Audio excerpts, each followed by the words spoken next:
What's up, everybody who's watching? If you've been following my DDR videos for a while, I've been talking about the history of DDR New York, and I've mentioned a few times that I wanted to interview people to get their perspective on DDR New York City. So today, I have Deshaun with me. Deshaun is a good friend of mine. We've known each other for a long time, but Deshaun has also been around the DDR community for a long time. He's been playing longer than me, and I just thought it would be really cool to have him give his perspective on DDR New York and just talk a little bit about like what DDR was to you and what it meant to you. So let everybody know who you are and just give a brief introduction. My name is Deshaun. When I played DDR, my handle was PerfectAsymmetry. Started playing in 2001. It actually started on home version, so I started on PS1 second mix. So I've been playing for that long. Okay.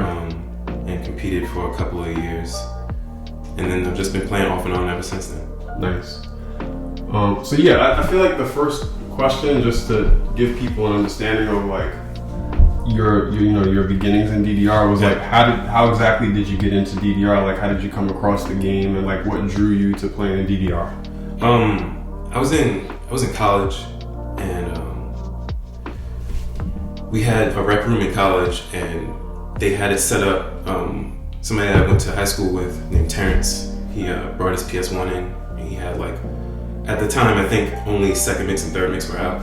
So one day I just came into the rec room and they had it set up and people were playing, and I think they were actually having like a contest to give away like a Dreamcast or something like that. It was basically like, okay, you can come in and whoever can get the highest cumulative score, you could pay $1 and play, and whoever had the highest cumulative score would win. At the end of like a week or something like that, would win a prize. And I didn't enter the competition, but I kind of like would peek in and be like, oh, what's that game about? Yeah. And at first I kind of brushed it off. I really wasn't thinking too much about it. But I think everyone who starts this game, there's like a song that pulls you in. Like you hear a song that's good and it makes you want to try it out. So when I first heard it, people were playing like, this is how old it was. People were playing Boom Boom Dollar. Okay. Like the slow Boom Boom Dollar.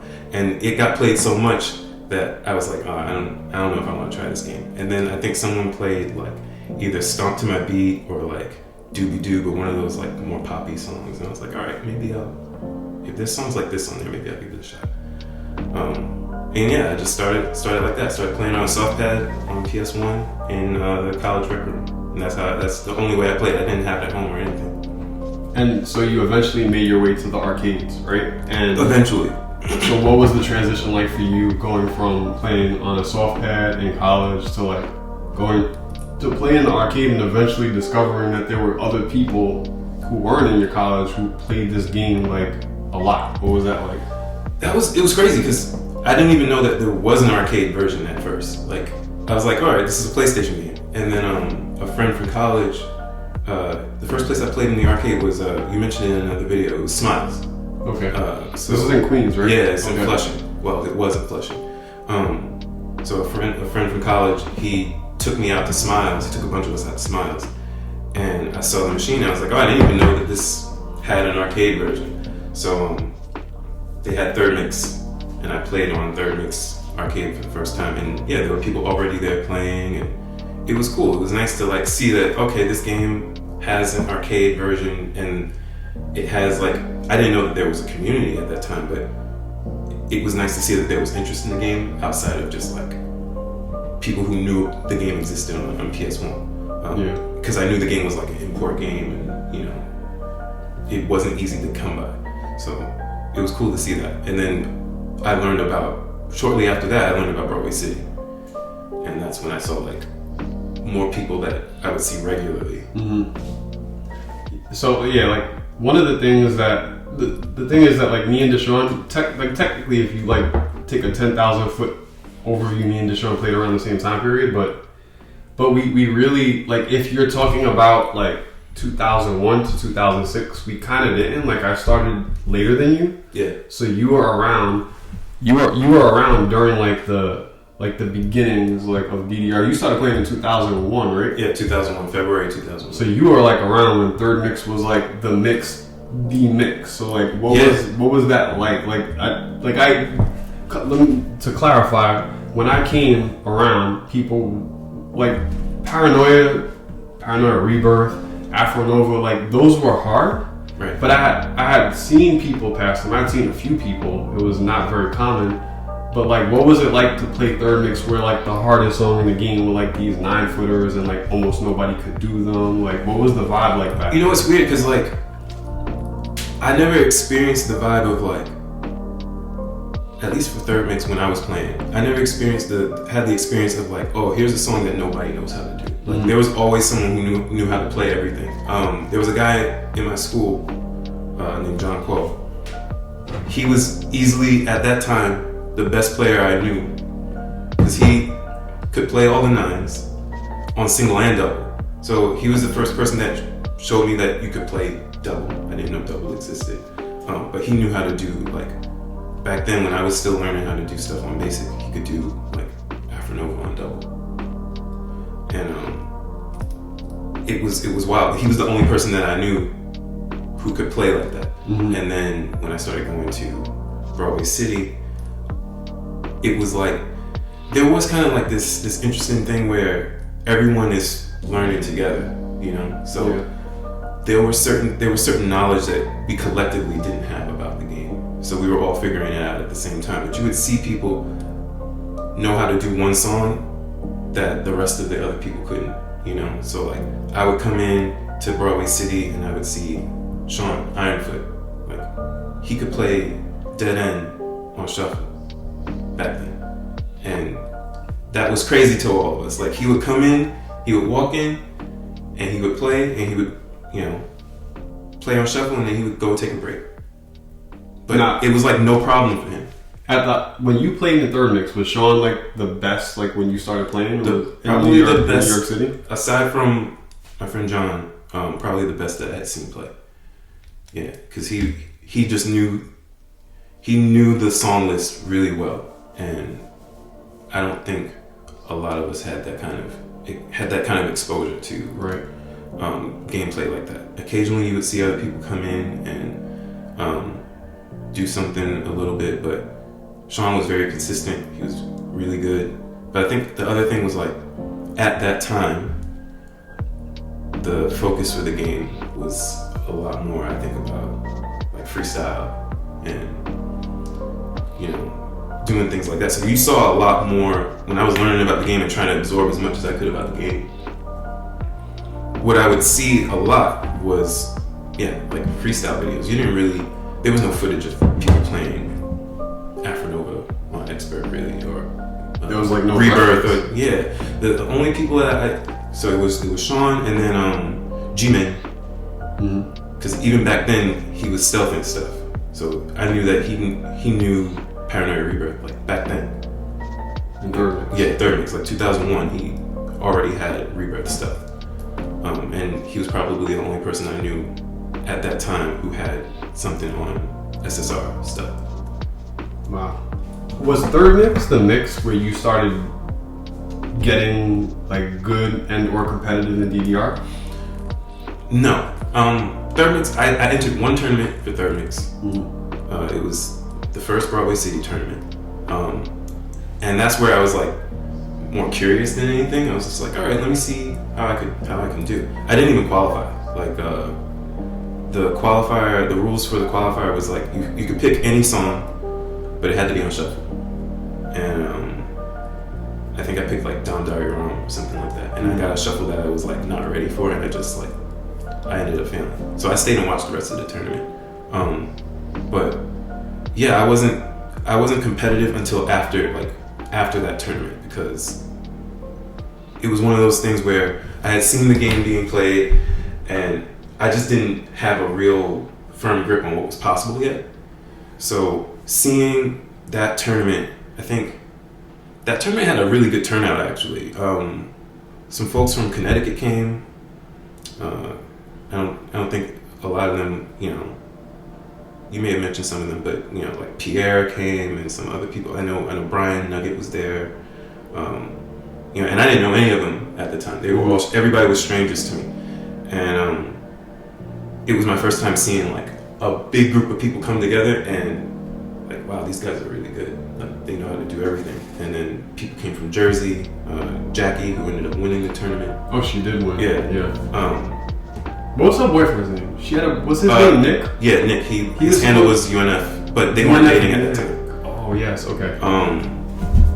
So seeing her play like, it wasn't just that she was playing and she was doing well. She was like, it was kind of effortless for her. There's a photo out there of her playing, and on her side it's like Brian and someone else, and Brian's like jumping on someone's shoulders, and it's all this chaos, but she's still like stone-faced looking at the screen playing.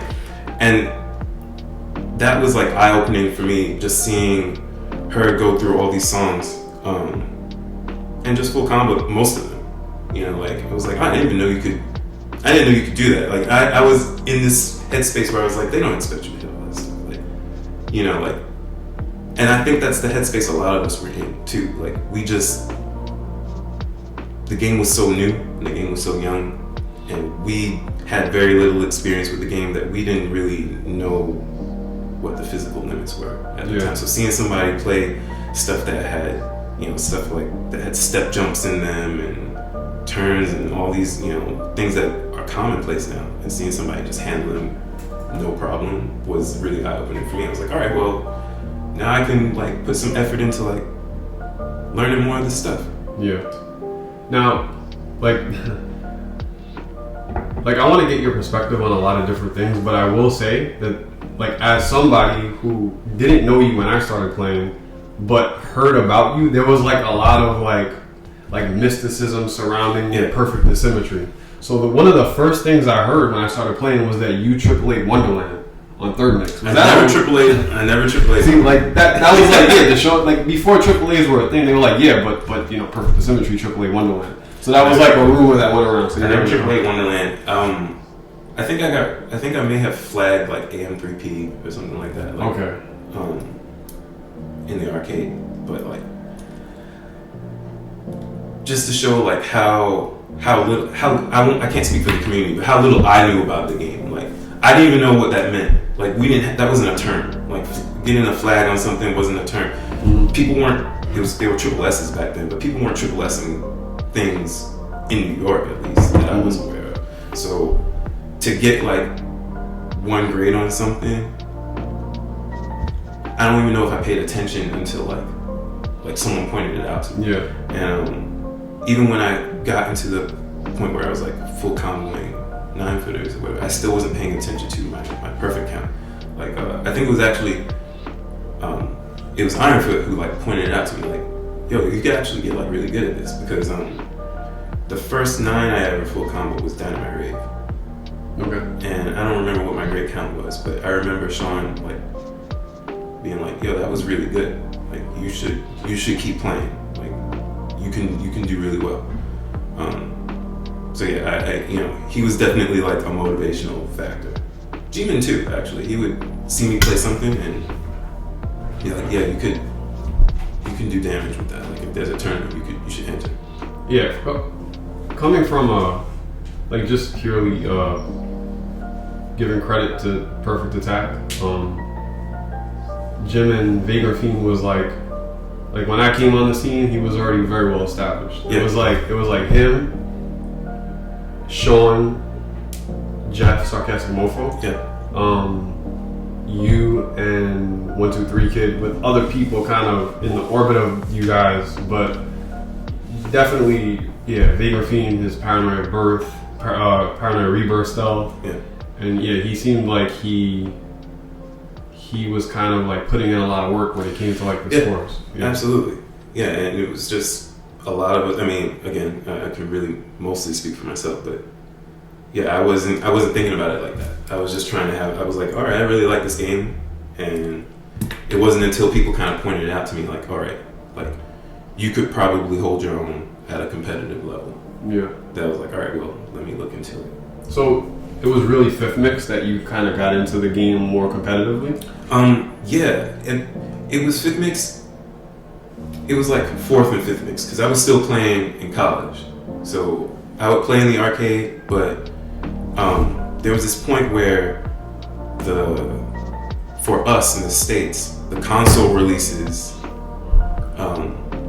it worked out where if you bought the imports for the PlayStation games, you'd actually be ahead of the curve from the arcade releases. So there was a time where like we had fifth mix on PS1, but Broadway City still had third. Oh, okay. So I had already been playing fourth mix and fifth mix on PS1, and I got really good at learning those songs. So when we got fifth mix out here in the arcades, I already knew like most of the songs. So I remember like going to NYDS in Sunnyside at the time and playing Rhythm and Police, and that was like the song that people were trying to figure out back then. Yeah. And I knew it already. Like I just knew how to do it because I had been playing it on console.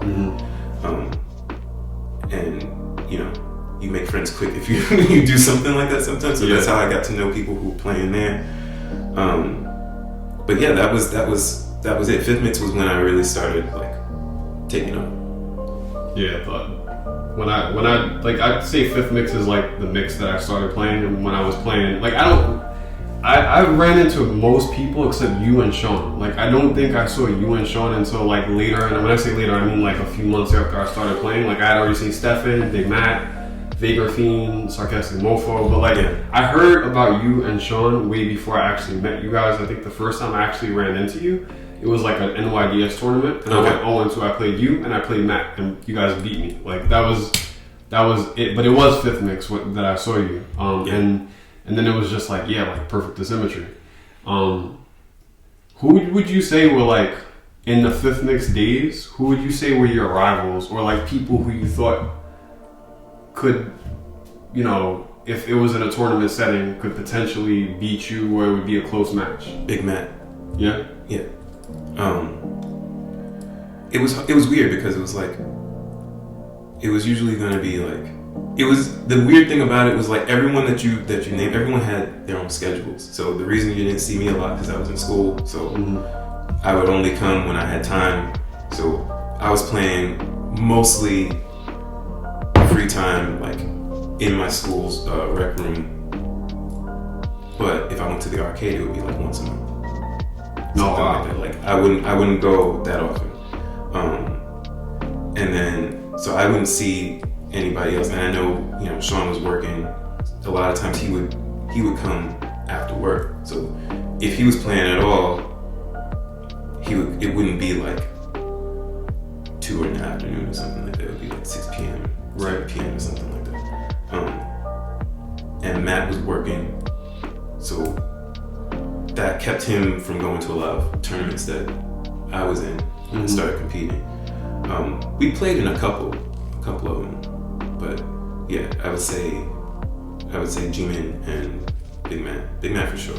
Because the thing I think I owe a lot of how I think currently about the game and how I thought competitively back then.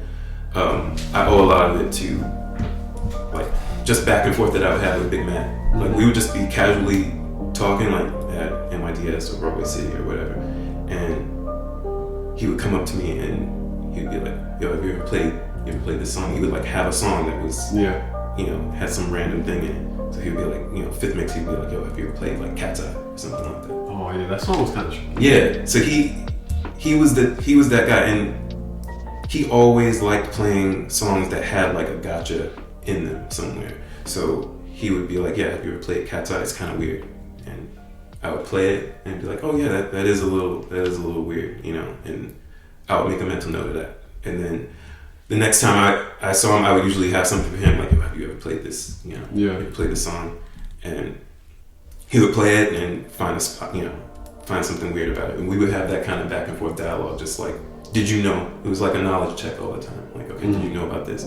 And Matt is one of the only people that I played in a tournament like that. I felt like if he and I shared, you know, had to face each other, that he would pick something that would give me trouble. Like he would go, I think he would go out of his way to work on something that he thought would give me trouble. He wouldn't just be like, okay, I'm gonna pick this song because I'm good at it. I'm gonna pick this song because I think you're bad at it. Yeah. You know?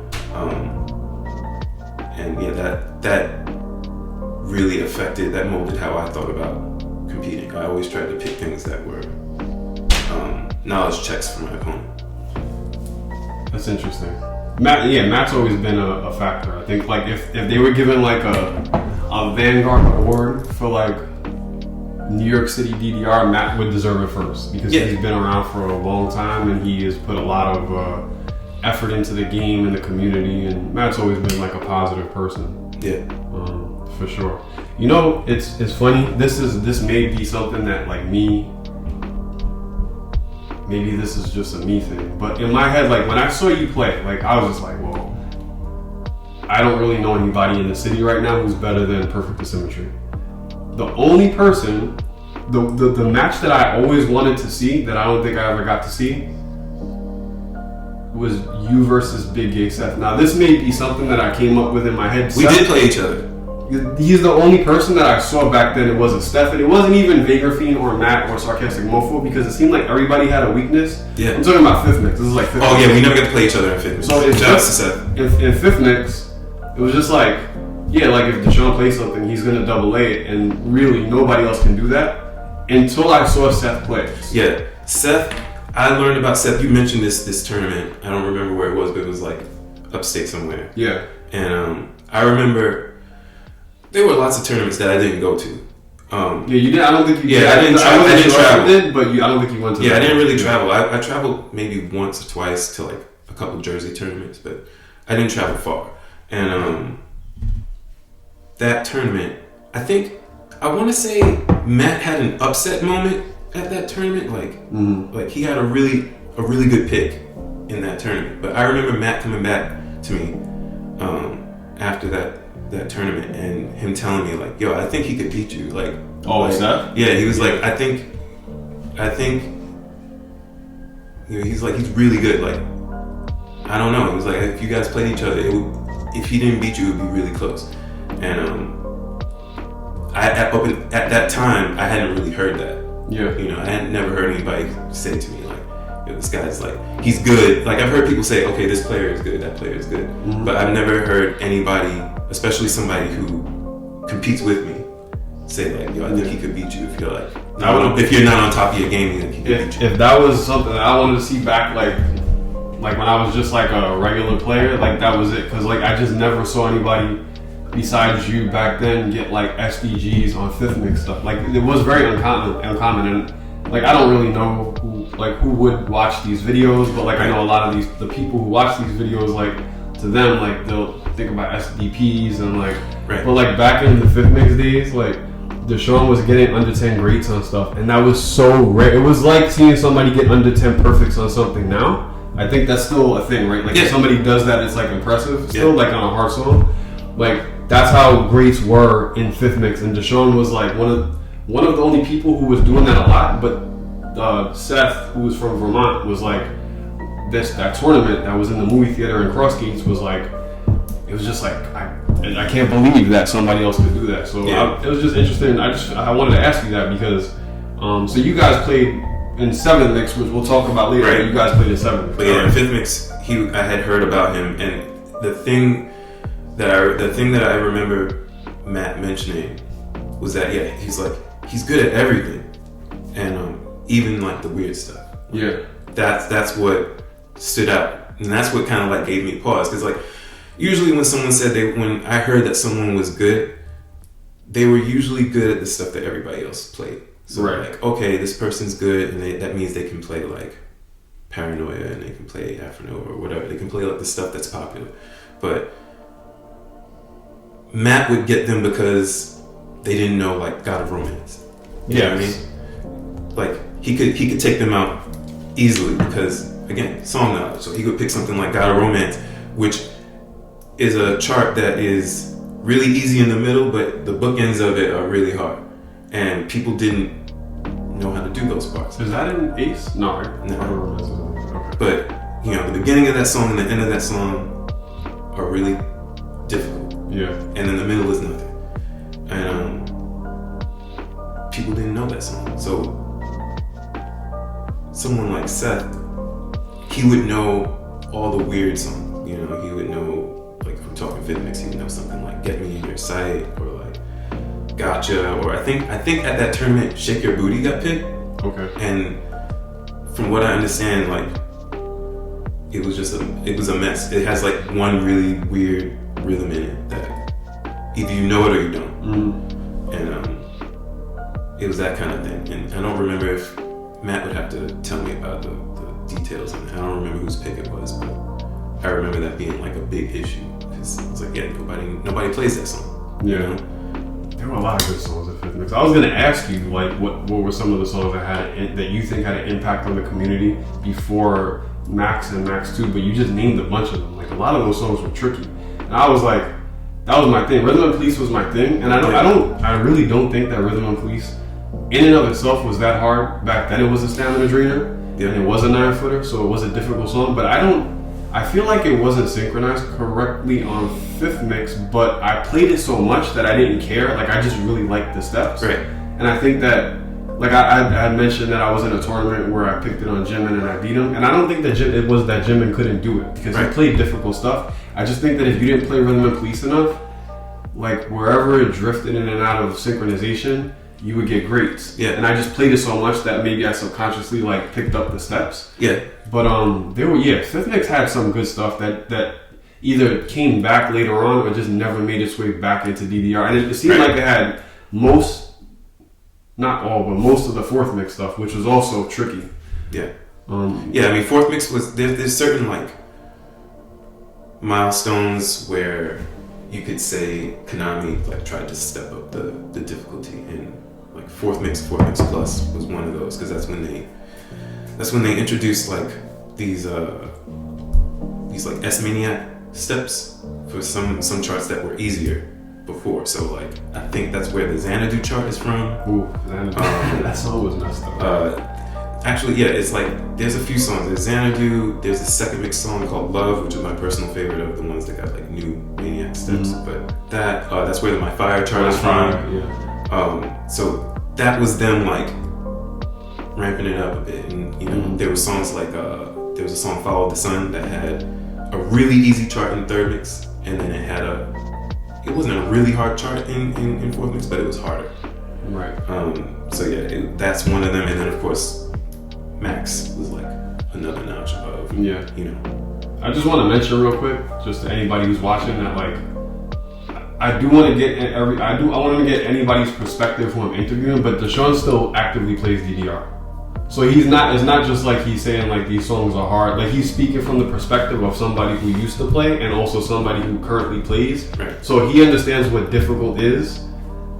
Like now, like if he's saying like, oh, you know, my Fyre was, he's saying like from the perspective of back then, because he understands what it was back then and understands what difficulty is now. So I just wanted to mention that. But like, so you mentioned Maxx. Yep. And you were playing fifth mix, and from my perspective, Stefan was kind of creeping up to being like the best DDR player in New York, but that wasn't yet, not in fifth mix. He got good at fifth mix. He was good in fifth mix though. He got good in fifth mix, because there was, I mean, you mentioned this before briefly in another video. There was he issued that challenge to Ironfoot. Yeah. And I think that was like, you remember that? Yeah, I remember that. I remember the posts and everything, and that's when we were having that score war, and yeah, it was a very interesting thing where it was just like, I think because up until that point, Stefan had been mostly known for like freestyling and like, you know, riffing off, playing around, and I think this was him like putting his foot down and being like, no, I'm good.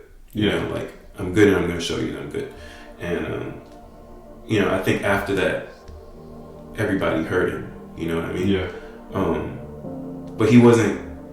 I don't remember what his tournament, like, if he entered many tournaments at that time.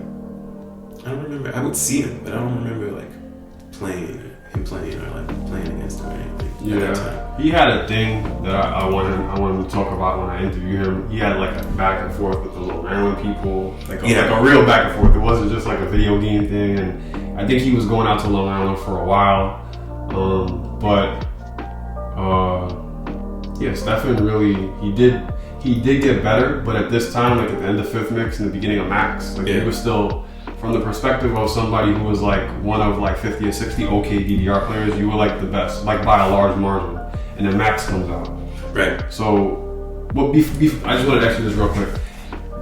Would you have considered yourself part of an arcade, like when you played, or did you just kind of float around arcades? I like, floated around mostly. You didn't say like I'm from, like I play at Broadway City the most. Yeah, because I didn't have like, I felt like I wasn't even really part of the community until Maxx. Really, like I knew some people, but like I said, I barely showed up. So I would show up to like compete, and then I would bounce, and then you wouldn't see me for a month, and I would show up. I didn't really start like hanging out with people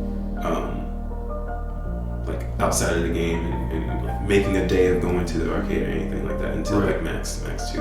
And I would literally just like tour the arcades. Like I would go and get like a fun pass or whatever, unlimited Metro card. I wish they still had those. I wish they did too. But I would do that. I would get an unlimited Metro card and I would go up to Woodside for NYDS. And then I would come down. I would basically work my way back home. I would come down and I would go to Broadway City and I would play a couple sets of Broadway City. And then I would go to Chinatown. I would play a couple sets of Chinatown and then I would go home. Oh, that sounds so, man. Those are just like, it was just like the city was our playground. Playing anything in New York is very unique. Playing DDR in New York during this time, it was unique. Like it was just so fun because like what Deshaun said, like for people who were watching, like you would buy like I think it was $4 at first. It was $4.07, yeah. And like you would just buy a Metro card so that you can ride the train as many times as you want for like a 24-hour period. I think it expired at like midnight or 3 a.m. or something. I think it was midnight, yeah. And you would just swipe, and we would do that. Like if we knew, like when I played and somebody from out of state was coming, like Technic or Red Chrono or somebody, I'd be like, get $7 and buy the fun pass. And you just swipe, and it'll save you the money. But it was just like the city was our playground. Like just swiping, go and play DDR here. You didn't need a car. You were just traveling and playing DDR. And I mean, at that time, like when I first started, I didn't really play at arcade. I was gonna ask you about your perspective on other arcades, but yeah, go ahead. I didn't play at Barcode because I remember Jimin telling me about Barcode. He was like, "Yeah, they have a 1.5. It doesn't really work." Like, and I went there one time, and his description of the place was accurate. They used to have a piece of paper on the marquee with a list of songs that you could not play because they would skip. Like the songs would like so like you would play Boom Boom Dollar. And it would skip. And then you would have to find an attendant and reset the machine. Oh my god. So it really wasn't like the kind of experience you couldn't enjoy a game there. So I think I played there once. And then there was also Port Authority. Port Authority, the bowling alley had a machine. They had a USA mix when I was playing there. Actually, CF also had a USA back then. I think I remember that too. That's like when I first started playing, I think, yeah. They also had a USA, and I didn't even know that existed because my experience with the game up until that point was always imports. So it was always like, I didn't know there was a US version of DDR. Right. So, Maxx comes out. Yeah. You're already playing, and like you're good. Like you're into this game, you understand the game, and DDR, I don't know if it was officially called 6 Mix, but 6 Mix, Max, whatever, Max, right? Yeah. Did you, because correct me if I'm wrong, we never had a Maxx in New York City when it was like the last, like in the 5 boroughs? No. Right? We didn't. Everybody used to go to Fun and Games or Long Island to play Maxx, right? Yeah. So did you go to both? Like, did you go to... I went to Fun and Games way more than I went to FYE. Okay. FYE was a little more of a hike. For me, like if you've been to Willowbrook, so you know, like you take the bus there, and you just walk across the parking lot and it's there. Yeah. I think to get to FYE, you needed to have, even if you took the LIRR, you had to have somebody like meet you, or you could walk for like 25 minutes. It was like a car service. Yeah, it was like expensive. Yeah. So whenever I went to FYE, it was usually because Don would pick me up and take me to FYE. But FYE was like, did you get to go to FYE? Oh yeah. Yeah. I've been there a few times. FYE was the spot. Like, I wish I could have gone to FYE more because Ted, the guy who was running the place, he really cared about games. He cared about the people there. He was a really chill dude. He would do lock-ins. I don't know if you got to do a lock-in. I did a lock-in once. It was one of the best experiences I ever had. And like I just to put this in real quick, like I always talk about, I've been talking about like ramping up to like my Javis 2005 and my championship and everything. But some of the best times that I ever had in DDR was before I was like heavily competing. And that lock-in, the one that I went to, was one of like top 3. If I had to pick something, that was like top 3 of experiences in DDR. Those things they were so fun, man. Yeah, man, it was one of the best. He was just like, it was like 10 o'clock, like you would show up at like 9, 10 o'clock at night, and you know, you'd pay like 10 to 20 bucks, right? Yep. And then it was just like, he put everything on free play, and he would let all the people in the arcade. I don't know if he was allowed to do this, or he was just kind of doing it like, you know. I don't know. But we would go in, he would lock the door, and we would just play all night. I think he would like order pizza sometime. Like the one time that I was there, somebody ordered stuff. And okay. Just play all night, and until like 4 or 5 in the morning. Yeah, and that was, it's just great. But yeah, like so you did go to.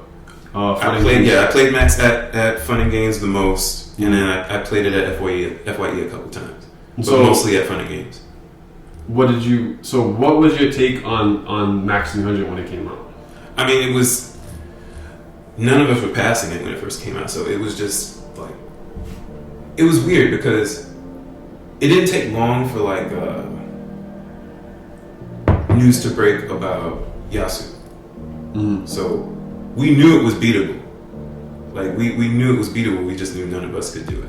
Right. So I didn't really have an opinion one way or another. I didn't feel like I was up to. I didn't feel like I was up to the challenge yet. I would try and beat it, you know, but it would come, you know, it would come up on extra stage. It was also, there was a lot of new things about that game. Like, it's the first game to have freeze arrows, first game to have reverse. Mm-hmm. So, and Maxx 300 when it was introduced was 1.5 reverse. Yeah. So, for me, I almost had this idea of like, all right, if this ever gets unlocked normal, maybe I'll beat it then. But at the time, I was like, I don't think I can get through this. It was really exhausting, and the fact that you couldn't get your meter back, no meter recovery, that was like the most difficult part to me. It wasn't like, okay, well, it's too tiring for me to finish. It's like I can't get my meter back. So if I mess up here, there's no turning back. Mm-hmm. So you had to do well on it, and I just was like, unless I can play it normally, I'm not going to beat it anytime soon. Right, and I think a lot of other people felt that way. I remember Big Mac being very good at. He was one of the first people I remember in New York City to try to kind of tackle Maxx 300. Yeah. When we got 7 mixed, because like I said in a lot of my videos, we didn't have Maxx. I remember people going out to Fun and Games. I was still new to the community, so I just kind of just did my Broadway City Chinatown Fair thing, and people telling me about Maxx. But it was just like this new song called the 10-footer that's really hard. Yeah. I really did. I don't know if you played any of those 6 mix songs that only came out, but I did like Bye Bye Baby Balloon. I love that song. I was upset when it was removed. Yeah, there was that. Follow Me was kind of catchy. You know what? I remember what the song sounds like, but if you showed me the chart, I wouldn't remember it. I think it felt like it was a really forgettable chart. It was 8th notes, just like a bunch of 8th notes. But the one that I feel like most people, if you ask someone who got to play Maxx when it was new, most people would miss Flash in the Night. Flash in the Night. That song was really difficult. It was really that song was very difficult. It was not easy. Those are good steps. Yeah. Those are good steps. Most people missed that chart. I missed Ghosts was taken out too, so I missed Ghosts when I got taken out. I think people like Ghosts the most in terms of sound. It was like a nice Vincent D'Amour, like it was like, you know, this song. It introduced me to so much music, man. Like, I would go and like scour the internet. I mean, looking for all these versions. I have to find it. It's probably at my parents' place, but Jenna for Christmas one year got me the single for Ghosts. Oh, really? So I have like a CD of like there's like 6 or 7 remixes of Ghosts. Oh, nice. When you went to Stepmania, you never really got into Stepmania? So this was me making up rules for myself. I played Stepmania and DWI before that, Dance with Intensity. Mm-hmm. But as a rule for myself, but not really for like an honor thing, I made a point not to play the officials like on Stepmania. But it was mostly because I knew they weren't correct. I was like, well, I don't want to like try and get better at this especially stuff that had like tempo changes or whatever. I was like, I don't trust these charts. Like it's somebody, with Notepad, because this was before Stepmania had a UI for the editor. Right. So I was like, I don't trust somebody just like fiddling with Notepad to get these tempo changes right. We don't have that information. Like like data mining wasn't a huge thing the way it is now. Yeah. There wasn't enough knowledge, so I didn't trust a DWI file or a Stepmania file to teach me like insertion. Mm-hmm. You know what I mean? So I just played like Bimani ruler and like whatever other stuff. That was another thing. Like speaking of like rumors about Perfect Asymmetry. One of the rumors was did you hear that like Perfect Asymmetry went to Otacon and AAA'd Isla Part 2 or Angel Falls or something, and like on a soft pad or something, like they must have Stepmania set up, and you apparently you AAA'd like one of those Bimani Ruler Isla songs. And that never happened. That's so funny. If there was Stepmania at I did go to Otacon 2 years, 2002, 2003. And there was a DDR tournament there. Mm-hmm. One of the years I went. And then, but I don't remember ever seeing Stepmania there. I did enter a DDR tournament there that was on PS2 DDRMAX. Okay. And they were on Red Octane pads.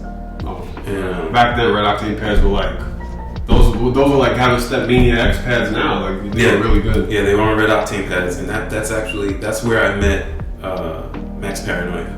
Oh, okay. We're gonna get into that. Okay. Yeah, so I entered that tournament, and I didn't AAA anything there, but I do remember that like that's when I was like sold on those pads because I played better. I got better scores there than I did like in the arcade. Like you had talked about, SDG and stuff, getting single digit grades and stuff. I was getting single digit grades on stuff that I had like 20 grades on in the arcade. Like, like Healing Vision Angelic Mix, I got like 2 at, on a, and I remember going back to the arcade and trying to do it and not being able to do it. I was like, man, these pads are too good. And like so deep, I didn't SDG it there, but I got like 12 or something like that. And at that time, people were not. There were still people who weren't passing so deep. Yeah. So, that was a good time. Who won? Do you remember who won that tournament? I won. Oh, okay. It was me and then Harold in second, and then I can't. Max Paranoia might know the name of the person because that guy was also a Maryland local. He was like a really young kid, who entered the tournament. He took third. Mm-hmm. They had a young kid with them. It was Max Paranoia. It was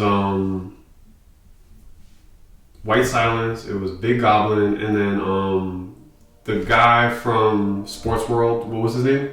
The guy that got second. Oh, Zeus. James. Zeus. And then they had this young kid, and I don't know. This might be wrong, but I feel like his nickname was Nafiz, and it was him, and it was Foots, who was also coming up. And Foots went on to.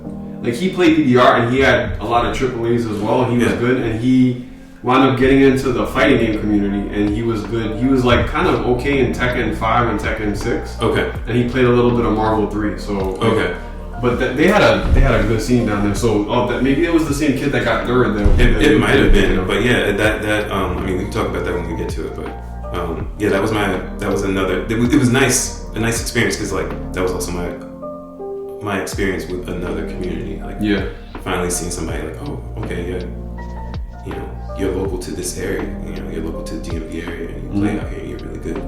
Yeah, they were good, and this is like So this is getting into 7th Mix because like we can't really talk. We spoke about Maxx, but like it just wasn't in New York City. And 7th Mix comes out. Now speaking from somebody who like watched 7th Mix evolve, like you were the guy for 7th Mix.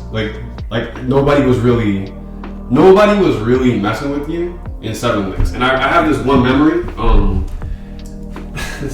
I was coming from somewhere with Frequency, Tomo Jen, and Kunal. I don't remember Kunal's nickname in DDR, but you know. Yeah, I know Kunal.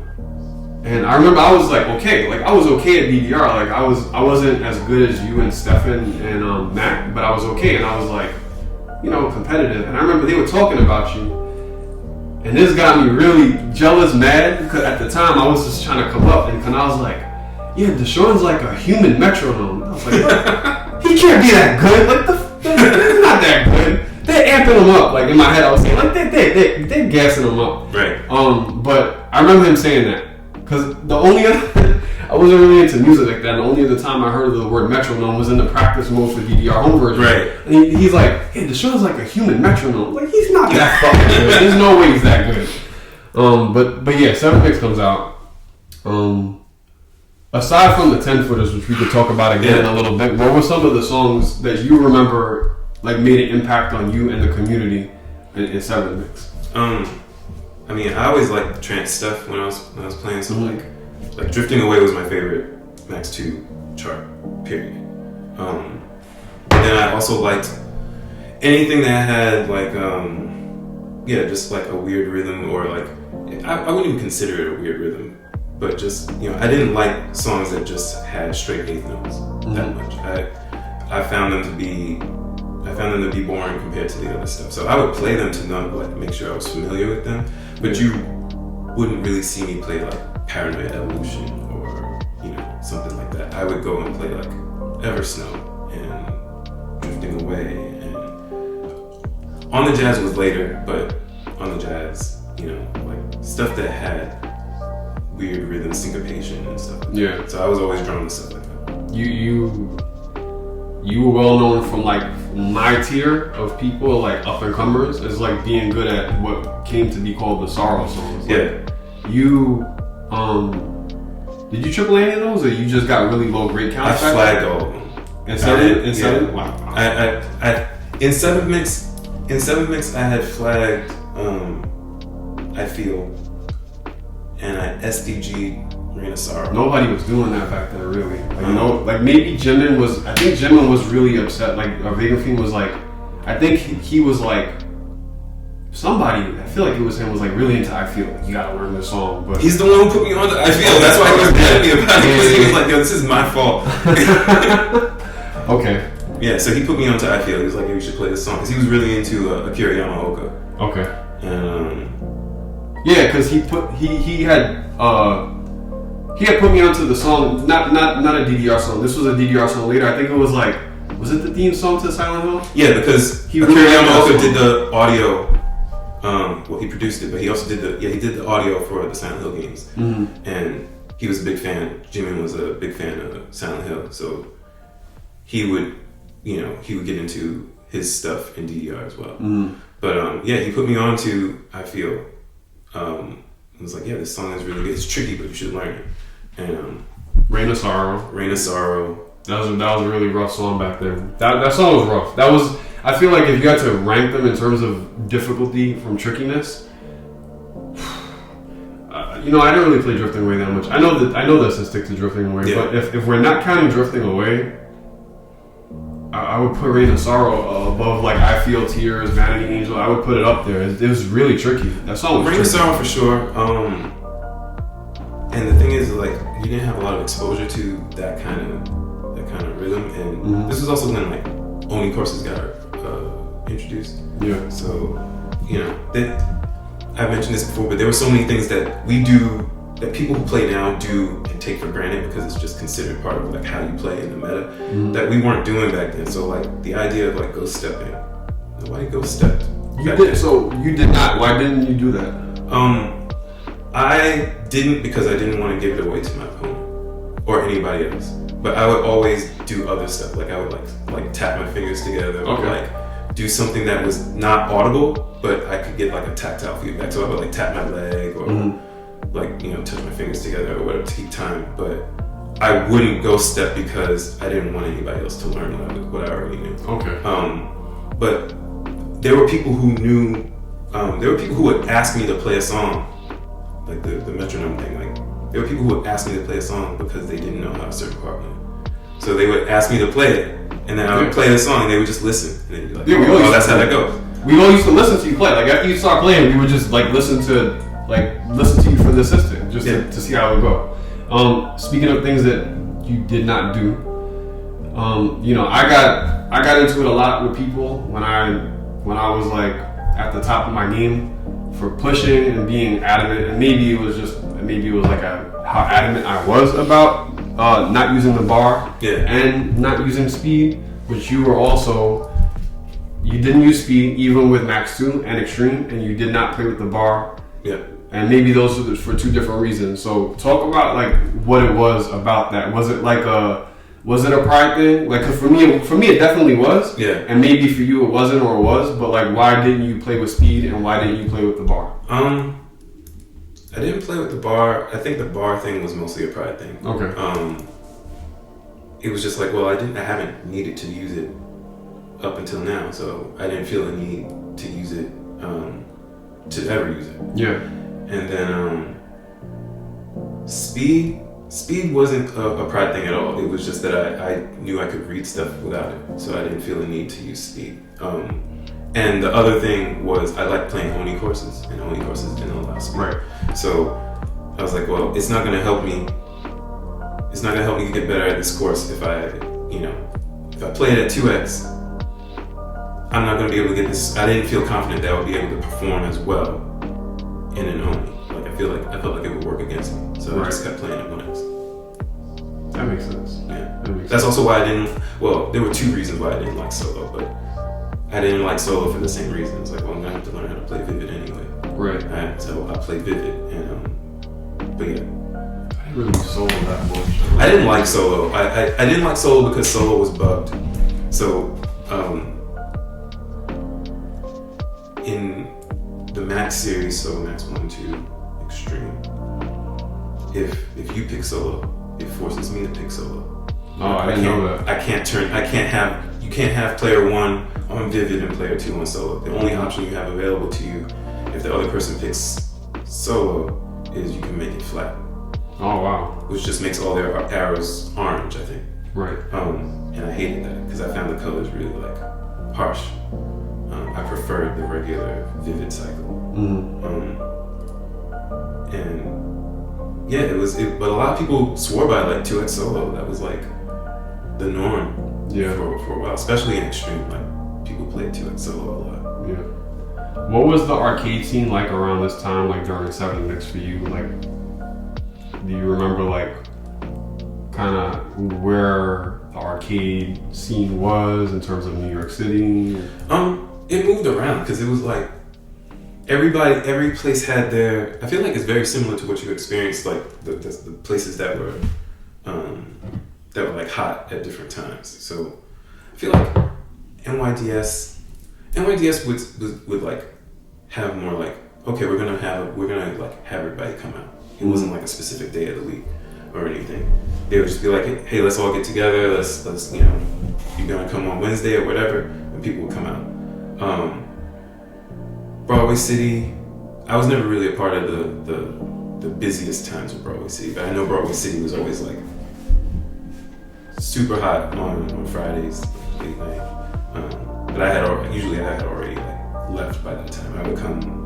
I would like go after work. I had a part-time job and I would knock off at like 4. And I would go to Broadway City. I would get there like 4:30, 5 o'clock.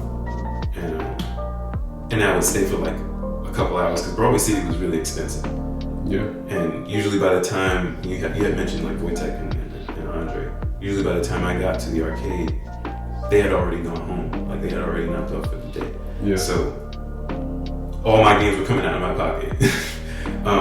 And those games were $2 a pop. So $2.50 when the new mix came out. Like the first couple weeks it was $2.50. Yeah, so that's a lot. $2 or $2.50 for 3 songs. for 3 songs, like, and this predates, at least with before Maxx 2, there was no such thing as extra stage either. So it was 3 songs, period. Yeah. And there was also, there was a such thing as joint premium, but nobody turned that on. So if you wanted to play double, if you got into double, you were paying $4 for double. So getting back to the point, I would go to Broadway City a little bit. And then I actually would spend a lot of time at Chinatown Fair. I would go there on Fridays, but more like to just hang out. Right. I would see who was there. I felt like at that time there was a good overlap in communities between the rhythm game community and the fighting game community. Like a lot of people played one hardcore and dabbled in the other. Right. So, you would go and you would watch people play fighting games, and they would watch you play DDR or whatever. And but I spent a lot of time at Chinatown Fair. I don't remember that, man. Like they always seemed like they really did not like. Depends on who. DDR. I don't know. The people because people would talk to me from the FGC and like. It could have been between games, whatever. It depends because I never had any friction. Yeah. With anybody there, but it also depends on. That place also had a lot of characters, so yeah. It depends on how people were carrying themselves. You know what I mean? So I could see there being a problem too. What I'll say is like, and this is Deshaun's not saying this, I'm saying this. What I will say is that if the FGC's perception of DDR was based on the regulars at Chinatown Fair, most of the regulars anyway, then I kind of understand their take on it. That's what I'll say. Like the regulars, it was a little rough. Even for regular DDR players who didn't normally play at Chinatown Fair, it was a little rough. It was chaotic. That's a good way to describe it. It was a lot. And even when I went there, it was like, okay, these are the people I know, and these are the people I'm going to talk to, and we're going to chill. And then when I'm, if those people break out, then I'm breaking out too. Like I'm leaving too. Yeah. Like it wasn't like I'm just going to see what's going on because there was a lot of chaos in that place. All right, so you're playing DDR on 7 Mix. Yeah. The last thing I want to ask you one more thing, and then I want to talk about Sportsworld because to me that's like the pinnacle of your DDR career, and it may not be, but that's kind of how a lot of us saw it back then. Yeah. So before Sportsworld, we were talking about 10-footers, and then we get this new 10-footer. Now it's Maxx Unlimited, right? As somebody who was, I don't know if you saw yourself as the best in the city, but we all saw you as the best in the city back then. What was your take on Maxx Unlimited when it came out? That was like the first time that I felt like there was a real, like, in a long time, the first time that I felt like there was a real challenge, like a significant challenge. Yes. Maxx 300, I wasn't good at Maxx 300, but I could do it. You better than us. Like, you didn't really play it.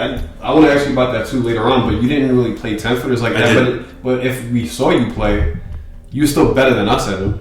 Yeah, so I was, I could hold my own on Maxx 300. I wasn't doing super good on it, but I could pass it and have no problem with it.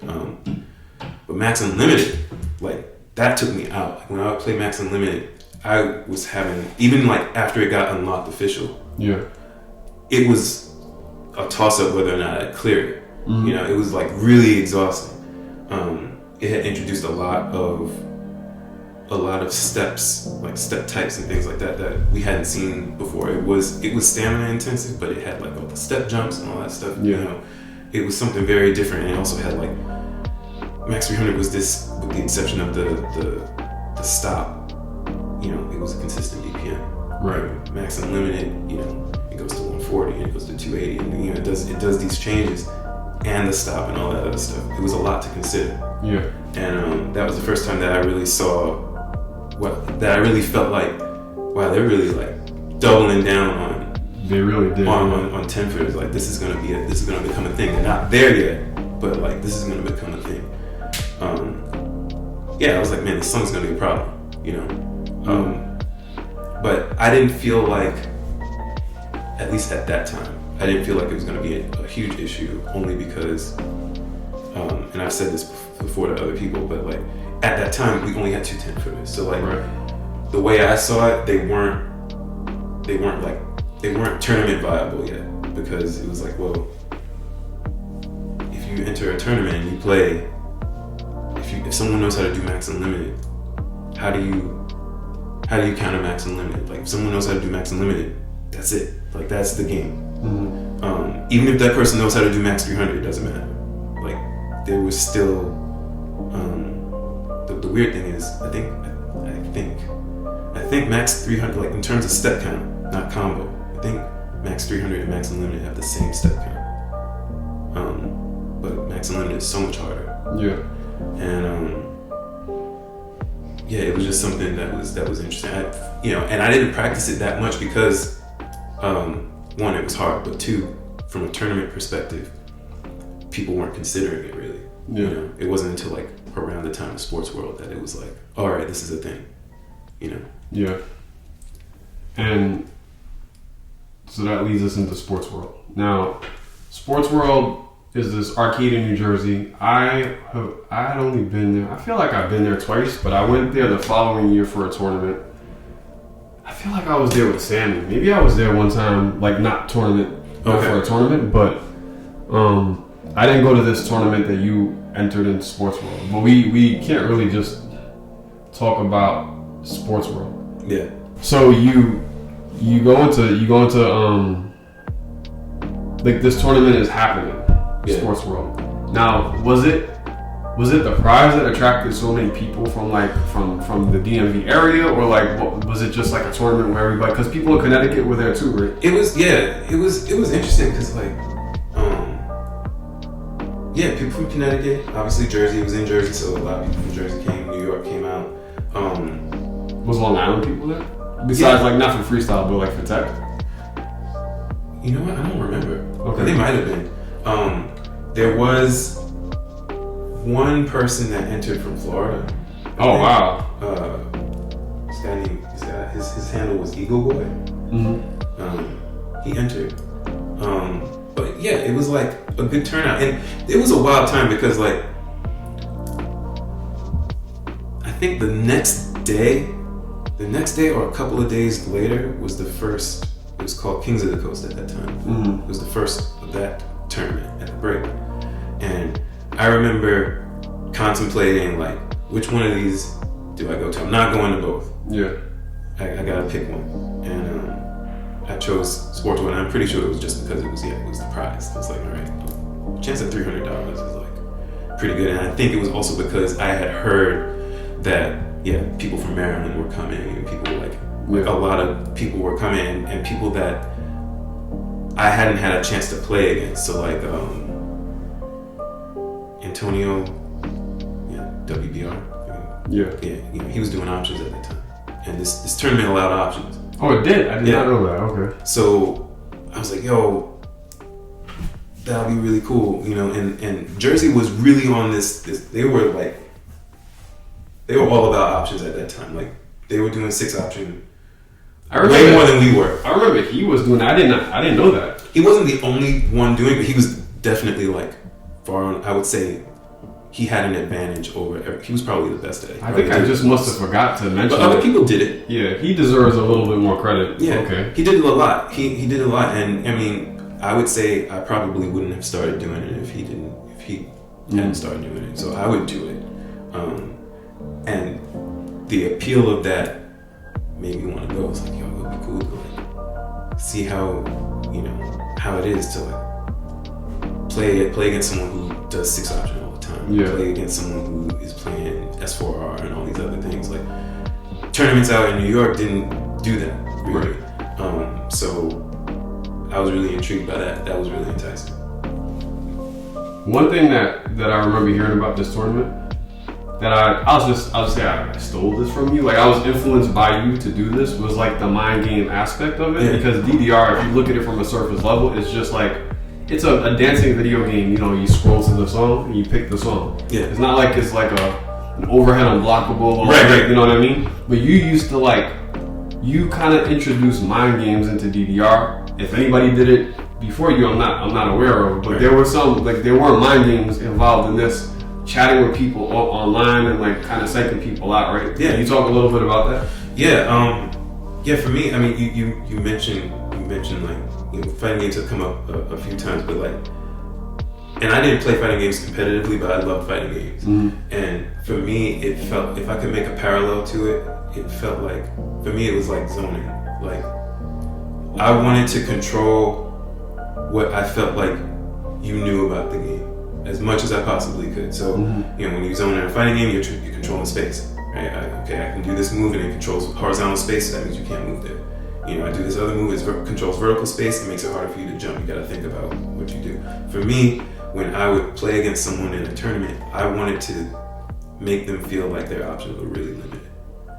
So, I had a few ways that I did that. Sometimes if I went up against someone, I would deliberately hover on a song that I would never out myself and pick a song that I was hover on a song that I knew I was terrible at. But I would, if it was a song that I was okay at, but I thought you might pick it, I would be okay, I'm gonna leave it there. I'm gonna think about it because I want you to think that this is something I want to pick, and then I'll just pick whatever I was gonna pick in the first place.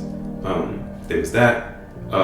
Before Sportsworld specifically, I had kept I had stopped posting about scores for a while. Okay.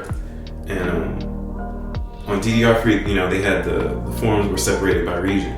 So you had New York, and then you had the Mid-Atlantic. And because it was a Jersey tournament, everything was happening in the Mid-Atlantic threads. And I didn't really post in there that often. And I remember I would read the thread, and I was just lurking in there. And people were oh, I got this score on that, all these different scores. And it was either the day before or a couple of days before, but I basically waited until I felt like there was no time for anybody to practice. Yeah. And I made a post, and this long post of just all my scores for a bunch of stuff. And it was all SDGs. Yeah. And I just posted that and let it go. And for me that was an intimidation factor because I knew that the stuff that I was posting was better than what people had been posting up until that point. Right. And it was significantly better. So I was just I'm just gonna leave this here. I'm gonna leave all these SDGs here. And I didn't post everything, but I posted a lot of things because that was the other thing. I wanted people to think okay, well, he didn't post this song, right? He didn't post I Feel, so maybe he's not good at that. But I was good at it, So there was a lot of mental stuff. And you had mentioned this in another video. You talked about how you had heard about a tournament where I didn't enter, but I played the qualifier. Yeah, I got that from you. That was that was a little bit before Sportsworld. That was a tournament not too long before Sportsworld. It was at FYE. Okay. And I remember I went to that. I think Stephen went to that tournament. He may have won. I don't remember. But I know he was there. And I went to that tournament, and I had no intention of playing because I didn't want to give up any information to anybody who might enter Sportsworld. Right. So I was just I'm just hanging out. But I wanted to send a message, so I asked the TO. This guy Nick, his handle was Civis. Yeah, I remember that. Yeah, Civis was running that tournament, and I remember going up to him. I was like, "Listen, I don't want to enter, but if you have space, if someone's going up by themselves, I'll go up with them or whatever." Yeah. And he just let me go up at the end. He let me go last, and I qualified first. You remember the song? It was Long Train Running. Oh, okay. Yeah, and Stephen had qualified first. Mm-hmm. He had qualified first, and I went after him. Not after him, but I went last, and I qualified first. And I didn't qualify first by a large margin, but I qualified first, and I just didn't enter. And I remember some people from Connecticut came up to me and they were like, "Yo, I thought you weren't entering." And I was like, "Yeah, no, I'm just playing around." Mm-hmm. But I did that. I did stuff like that because I wanted people to understand that. I wanted people to have this mystique, like you mentioned before. I wanted that. Mm-hmm. I fed into that. What was the story behind On the Jazz? So I was trying to come up with something for On the Jazz for Sportsworld. I was I want to have something that's different. And this was probably the only time I ever really did research to figure something out. Like I usually would just play. I would play songs I liked, and I would play my opponent. Like if I knew my opponent, and when you're playing locally, you know your opponent, so you play your opponent. You're like, okay, I know you're not good at this song. I'll just pick this. But because so many people were coming from all over, and I had never seen them play, I was like, well, I need a way to figure out like what a song people don't like or a song people don't play. So back then, you could sort the machine by like 30 best. Mm-hmm. It was like the top 30 songs on that machine. And for a while, I would scout, and I would go to all the machines, like all the different machines in New York, and I would play 30 worst, because that was another sort. And 30 worst, it was the 30 least played songs on the machine. And I was just like making mental notes of what songs appeared frequently on that list. And On the Jazz was almost always there. Like nobody was playing On the Jazz. And I was like, okay, well, why isn't anybody playing On the Jazz? So I played it. And I was like, oh, this is really like, it's weird. It's not, it's kind of an awkward chart. And I remember going the night before, or a couple nights before, Don took me out to, I don't remember the name of the arcade, but he took me to an arcade where he was like, I don't think that many people play out here. Like, you can like practice it. And I played it until I SUG'd it. Okay. And I was like, all right, now that I know that I can SVG it, I'm going to, if I get in this position, it was like my break glass in case of emergency kind of thing. Like if I get into a situation where I feel like I need this song to win, I'll use it.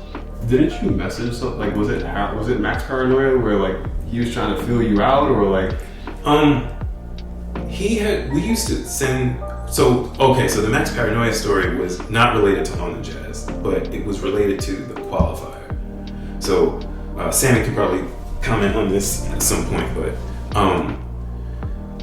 Sammy liked spectacle for his tournaments as well. Like he liked to be mysterious about his tournaments. So I remember he had a list of songs that could be the qualifier. Like he wouldn't tell us what the qualifier was. Yeah.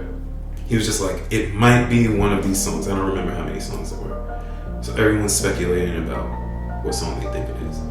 And Max Paranoia and I were chatting, and we were talking about like what song we thought was the qualifier. And I don't remember what he said he thought the qualifier was, but he was like, I'm going to practice this song, and it's going to be the qualifier. And I thought the song was going to be Trip Machine Love Mix. And I was like, this is what I'm practicing. I don't know why I just think it would be a good qualifier. I'm gonna practice it. And then we would send scores and stuff back and forth to each other. But the way that came to a head was that when we played each other at Sportsworld, he was like, up until like the Maryland crew was they were the people that I was worried about the most, because someone had told me that that Max Paranoia had like 2 on Waka Laka. And at that time, I didn't even have it SDG, so I was like concerned. I was like, okay, I can't do Waka Laka like that. Like my best was probably like in the teens. So I was like, I'm kind of worried about that. I'll probably take a loss if he can do that. So he picked Waka Laka. I'm pretty sure he beat me on Waka Laka. And then I picked I Feel. I beat him on I Feel. And then the random song ended up being Trip Machine Love Mix. And when they put it on Trip Machine Love Mix, I just like looked over at him, and like with this big grin, like we talked about this, And we ended up playing Love Mix, and I think he had bad nerves, and he ended up not finishing the song, but yeah, man, it was. I was always doing little things like that though. Mind games. He was actually just because I feel like he doesn't get enough credit either. I don't know. Well, maybe he does, and I mean, not up here, maybe. Yeah, like I don't know. Maybe I don't know what his legacy is, or if he cares or not. But he was really good at DDR. He scared the crap out of a lot of us. A lot of people used to say I looked like him, and I never. Like, I don't see that. Yeah, like we're both kind of the same complexion and bald, but that's about it. It was weird.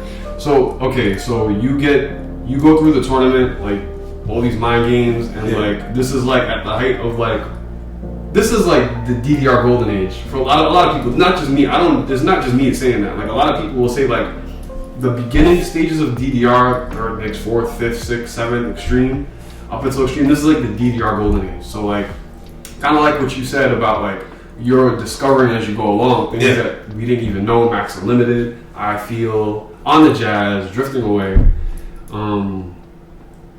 Even that song Little Boy was kind of weird because you could play DXY and you know like step jump step jump. But Little Boy was like that, but it was just like all over the place. Yeah, you know, it was like step jump step. It was weird. It was like so you're in this tournament, in the 7th mix tournament, and you get up to the finals. Was there anything else memorable before you and Zeus played in the finals that you remember? Just the Max Paranoia match, and I had a match against Nick UNF. Okay. And this is going back to what you were saying about like the mystique and all that stuff. The problem that a lot of people had playing against me wasn't that they were necessarily worse at everything that I was good at, but they just didn't know what I was good at. Mm-hmm. So when Nick played me, he picked Burning Heat, and nobody was good at Burning Heat. Like nobody was good at Burning Heat then. But I could play it. I just wasn't getting like great scores or anything. But nobody was, and I beat him on it, but like by a little bit. Mm-hmm. And I remember him like pulling me aside and being like, "Yo, I was thinking about picking the Burning Heat or Paranoia Evolution, and for whatever reason, I was not good at Paranoia Evolution. Like, for some reason, like I just couldn't stay on time with Paranoia Evolution. And I was like, and I told him, I was like, you should have picked Paranoia Evolution. Mm-hmm. But it was just he didn't know. He had no idea. Like in his head, he was just probably like, he's good at everything. Let me just pick something that I'm good at. Yeah. And I always use that to my advantage. You know. So, but that was a good match because he was also someone that I had wanted to play. Yeah. I always felt like people who were taller maybe they had a disadvantage because of like a weight component, but it was easier in the sense that they didn't have to move their feet as much. He was tall. He was really tall. Yeah. He was really tall. He was really good at double. He broke a panel at that tournament, I forgot. Oh, really? Yeah, they let him keep it. They like gave it to him as a prize. He broke a panel at that tournament, yeah. Okay, so you get up to the finals and it's you versus Zeus. Now Zeus, I remember his name before this tournament. Like he was really good. He was really good. And he was from the DMV area. I don't know, Virginia, Maryland, or DC. He played with Max Paranoia. Do you remember if Big Goblin or White Silence was at this tournament too? Maybe not, right? They were like more live. Yeah, I don't think they were. If they were, I don't know like how early in their like their playing history it was. So like I don't think they placed or anything if they were playing. So it was really extreme. I think that they really shined because both of them were amazing and they were from this. They played with those guys too, but I guess at this tournament it was just Zeus and Max Paranoia. Yeah, they were the two big ones, and going into this, I already knew like Zeus was gonna pick Max Unlimited. Like, we all knew like okay, he's good at Max Unlimited, and I could pass Max Unlimited, but I wasn't like. Was he double-handed back then? Probably. I think so. Yeah, well, that was good. He was good. Like he was definitely among the people who could play at extra stage. You know what I mean? Like he could play at legit extra stage.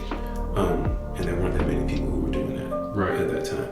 So, and I was not able to do it at that time. And I remember like I had a point where I was like, all right, let me try. Let me like actually try and do it. And I was still like having trouble with it. So I was just like, all right, well, he's gonna be the person I use on the Jazz. And again, I mentioned it was so there was something about that tournament that was like a little weird. So there was supposed to be options available, like any options available. And the way it worked was like, I pick the song, you pick the options, and then vice versa. I remember some tournaments with rules like that. Yeah. So that's how it was supposed to be. So again, is the zoning metaphor. My strat was like I wasn't really gonna modify anything except for like flat. But I was completely open to whatever my opponent was gonna do. I was like, I'm confident enough that whatever song I pick, there's no modifier they can put on it that's gonna trip me up enough. So that they can shuffle it, if they, do whatever they want, I'll be fine. But there was a power surge or something like that on the machine. Yeah. And these were CRTs, so it like scrambled the CRT, and the whole screen was like this weird like orange kind of tint. So it looked like solo was on all the time. Oh wow. And it had like lines going across it, like diagonally. It was really messed up. We thought they were going to cancel the tournament, but what ended up happening was they were just like, okay, well, we're not going to allow hidden or sudden, because it was already a visual challenge. Yeah. So everything else, shuffle, reverse, all that other stuff, speed, all that other stuff was allowed, but no hidden and sudden.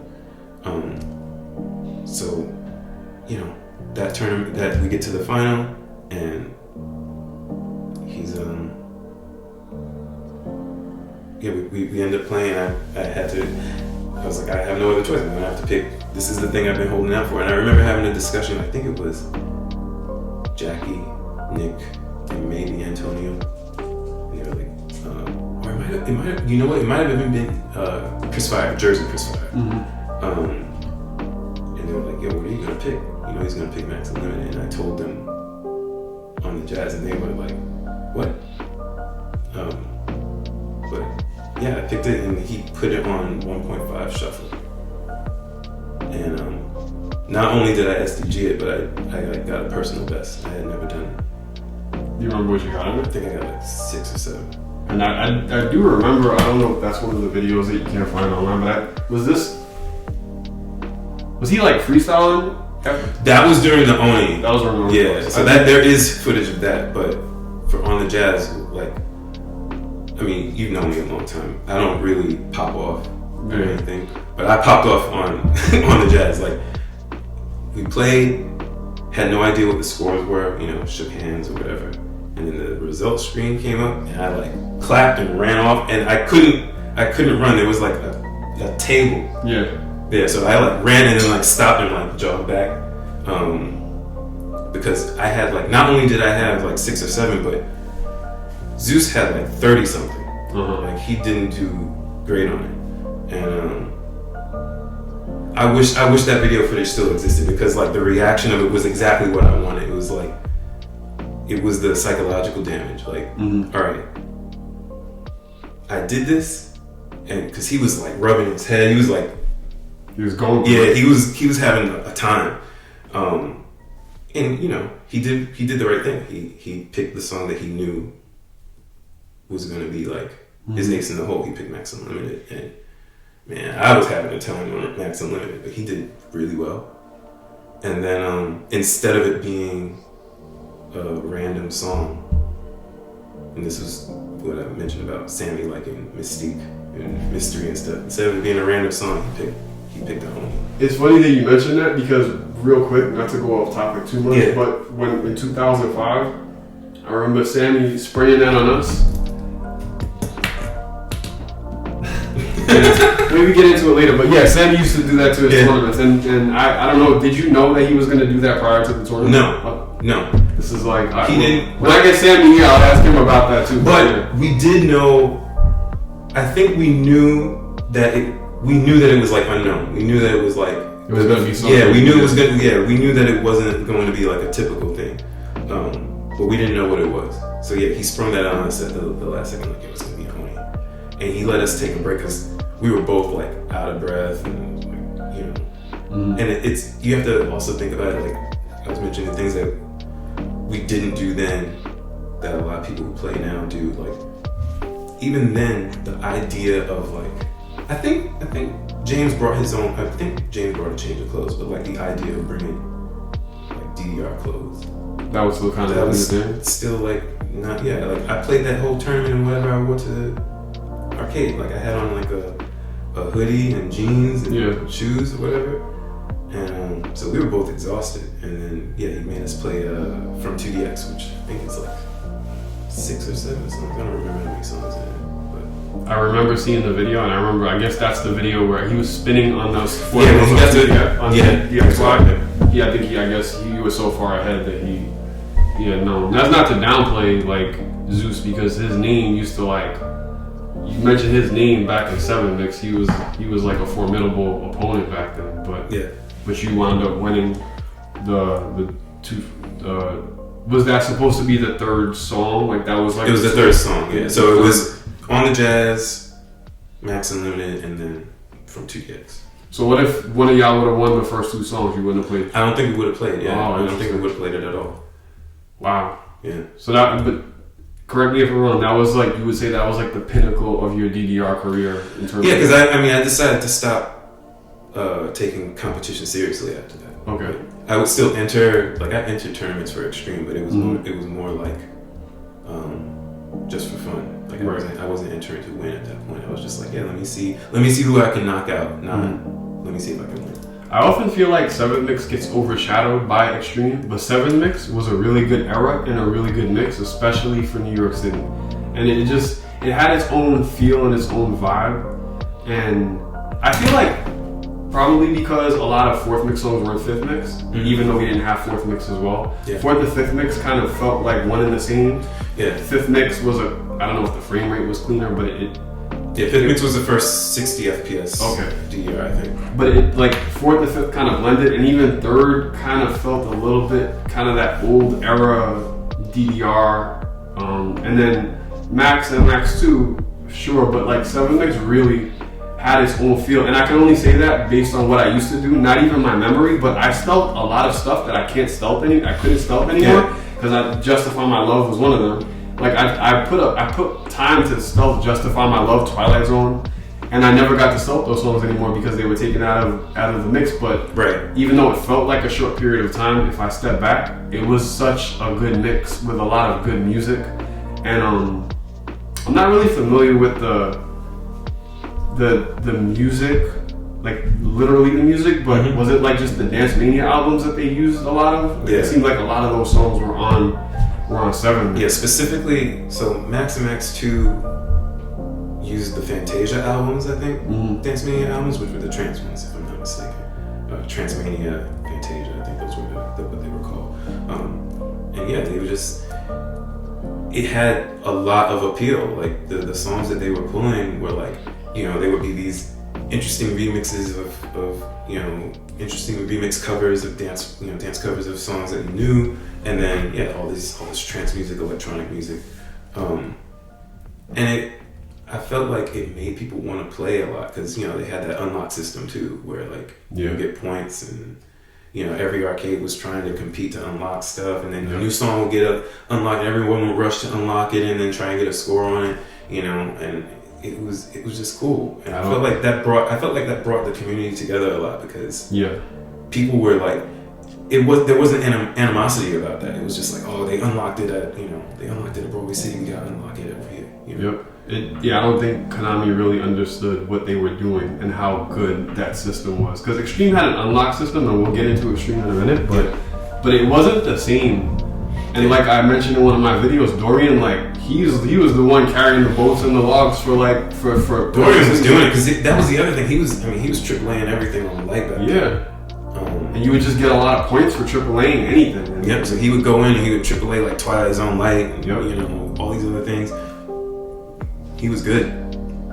So after you stopped playing and you kind of retired, the way it looked in New York City anyway was that Stefan was up next. Now, you and Stefan never really went head to head as far as I know. You guys did play in the Broadway City tournament, which we'll talk about, but you had already retired.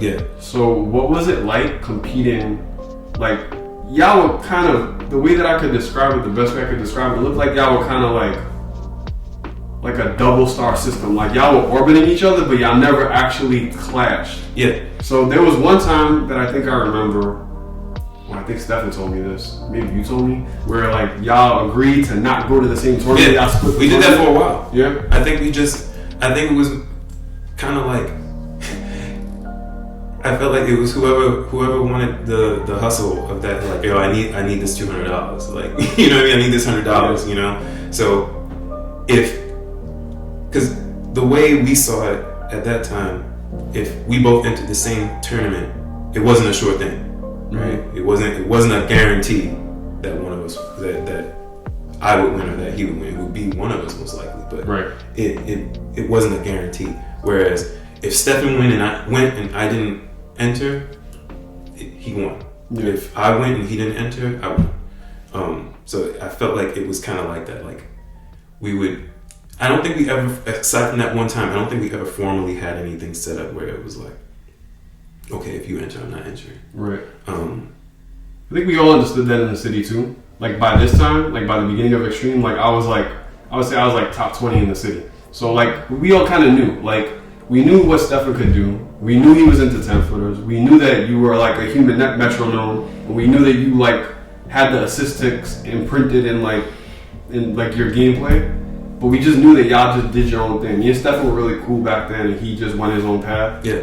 If we caught you at an arcade, you were playing, like you were doing your own thing, and we knew what it was. Yeah, I mean, even with other things, like not from a competitive standpoint, like I think because I wanted, again, this was part of the mental game. Like if I saw that not just Stefan, but like anyone was like specializing in a certain thing, instead of me trying to chase them, I would just find something to make my own. So like Stefan was really he and I both had this problem in terms of perception. They would peg us as only being good at like one kind of thing. So like at the time, Stefan was really playing Paranoid Brothers a lot. He was good at the game in general, but like so many people would be like, oh, he's good at Paranoid Brothers, and so nah, he's good at DDR. He's like, he just likes Paranoid Brothers. Yeah. And you know, he would get good at Paranoia, and I would like get good at Trip Machine. Like I just was like, I'm not gonna. That's his thing. Yeah. You know, I'm not gonna also play Paranoia Brothers. I'm gonna do my own thing. Let me get good at these like weird songs over here. You know. I've always like when, especially for Extreme, like you just seemed like you kind of kept going with the sorrow stuff. So, like at least in my eyes, like it's just like. I mean, you weren't entering tournaments, but it was just like, you can't pick Tears on Deshaun. Tears is an Extreme song. You can't pick Vanity Angel on Deshaun. What was it like when Extreme came out? Even though you had kind of stopped playing, like you still played Extreme. I played a lot. Yeah, I played a lot of Extreme. I probably played more Extreme than I played Maxx too. I just wasn't competing, and it was a weird time because that's when I think a lot more people started getting good at the game in general. A lot more people were learning about the game, and I think that because they didn't see me competing, they thought maybe I wasn't good anymore. But I would still post scores, and I had most of the game SDG. So, I played a lot of Extreme, and I played a lot of the Onis, too. Like, I mean, Sorrow was the big one, but I mostly focused on Oni scores at that time. Like, and everyone had their Oni at that time. Like, we had Dance Mania, and I think the only other person who played Dance Mania was like Jimin. He played a lot. He was the one. He put me on Dance Mania because of Captain Jack. It was just like was Captain Jack like a third mix song? I think third mix song, and that's it. It was a third mix song, and it had that weird quantization mistake. So it was just hard to time. Yeah. And, going back to what I said at the beginning, it was like him and Matt, those two liked finding stuff like that. Yeah. And I adopted that when I would compete too. Did you ever play like Sorrow, the Oni chorus, and then like get off the? I don't remember what was the first. It was I Feel, right? That was the first song. You ever play? I don't remember the order. It might have been I Feel, yeah. Because I used to do that with from what was it? Oh, like to see your perfect count, like my marvelous count. I never did that. I used to try and count, and I just couldn't keep on. It's too hard. Unless it was something that was like really unusual, like I know for a fact that I got single digit perfects on Tears once. Oh really? But it's because I just focused on Tears, and I was like, at that time I was consistently flagging it, so I was just like, let me see if I'll, let me pay attention and see if I get any grades. Let me see. And then I realized I wasn't getting any perfects either. I was just getting marvelous. So I started keeping count. But, I never walked off just to see what my marvelous count was. So. Yeah. Aside from the Sorrow songs, what did you think about the 10-footers? Like, so they came out with like 4 or 5 new 10-footers. Yeah, that's when I felt like the game, like 10-footers were viable. Like Extreme was the first game where I was like, okay, now it's viable. And even then, it was like barely, because there was like, you could split Extreme into before PSMO and after PSMO. Like before PSMO, this is as in before it was unlocked. Before it was unlocked, yeah. So before PSMO, okay, the 10s are viable. Like, you could reasonably use one 10 to counterpick another 10. But then PSMO, there's like no counterpick for PSMO, because like you were either good at it or you weren't good at it. And if you weren't good at it, there was no other song in the song list that you could use to make up the deficit. Because PSMO was the only song, the only chart in the game with over 600 steps. Right. And there was nothing else even close to that. So I was like, damn, this that's another like milestone. Like, oh, this changes the game again. Like, this is way harder than anything else, because there were people who knew how to do all the 10s and couldn't do PSMO. A lot of people who knew how to do all the 10s, PSM heavy, everything, and they couldn't do PSMO. Right. I have a memory of like one time seeing you. I don't know if it was like before you worked at Flushing High School, because both me and Deshaun worked at Flushing High School as like tutors. Like, I was a dance teacher actually, and you were tutoring at I tutored math, yeah. And I remember going to the mall, and they had Extreme. I remember seeing you play LOM. I don't know if it was extra stage. This is after it was unlocked, so it might have been regular. And I had to leave to go to work. I think I started before you, or maybe you didn't work there yet. But like when I left, I didn't see you finish the song, but I think you had AAA like the first half of it. And so you did play like, without, I don't know if it was a pressure thing on 7th mix, but like there was no pressure anymore because we all knew you weren't competing. Yeah. But you did play some of the 10-footers. I played the 10-footers. I didn't play PSMO very much because it was just exhausting. And you know, going back into, you know, what we wore, like, you know, I wasn't even playing in sneakers, you know, so it just took all the energy out of me to play PSMO. So when I would play PSMO, I would get to like the final run, and I would just be like out of it. Right. But yeah, I played. If I was bored or something, I would play Max 300 or Max Unlimited. I would play LOM sometimes, and I had, you know, again, I wasn't putting up like great numbers, especially compared to what other people were doing at that time. But I had AA them all before, you know.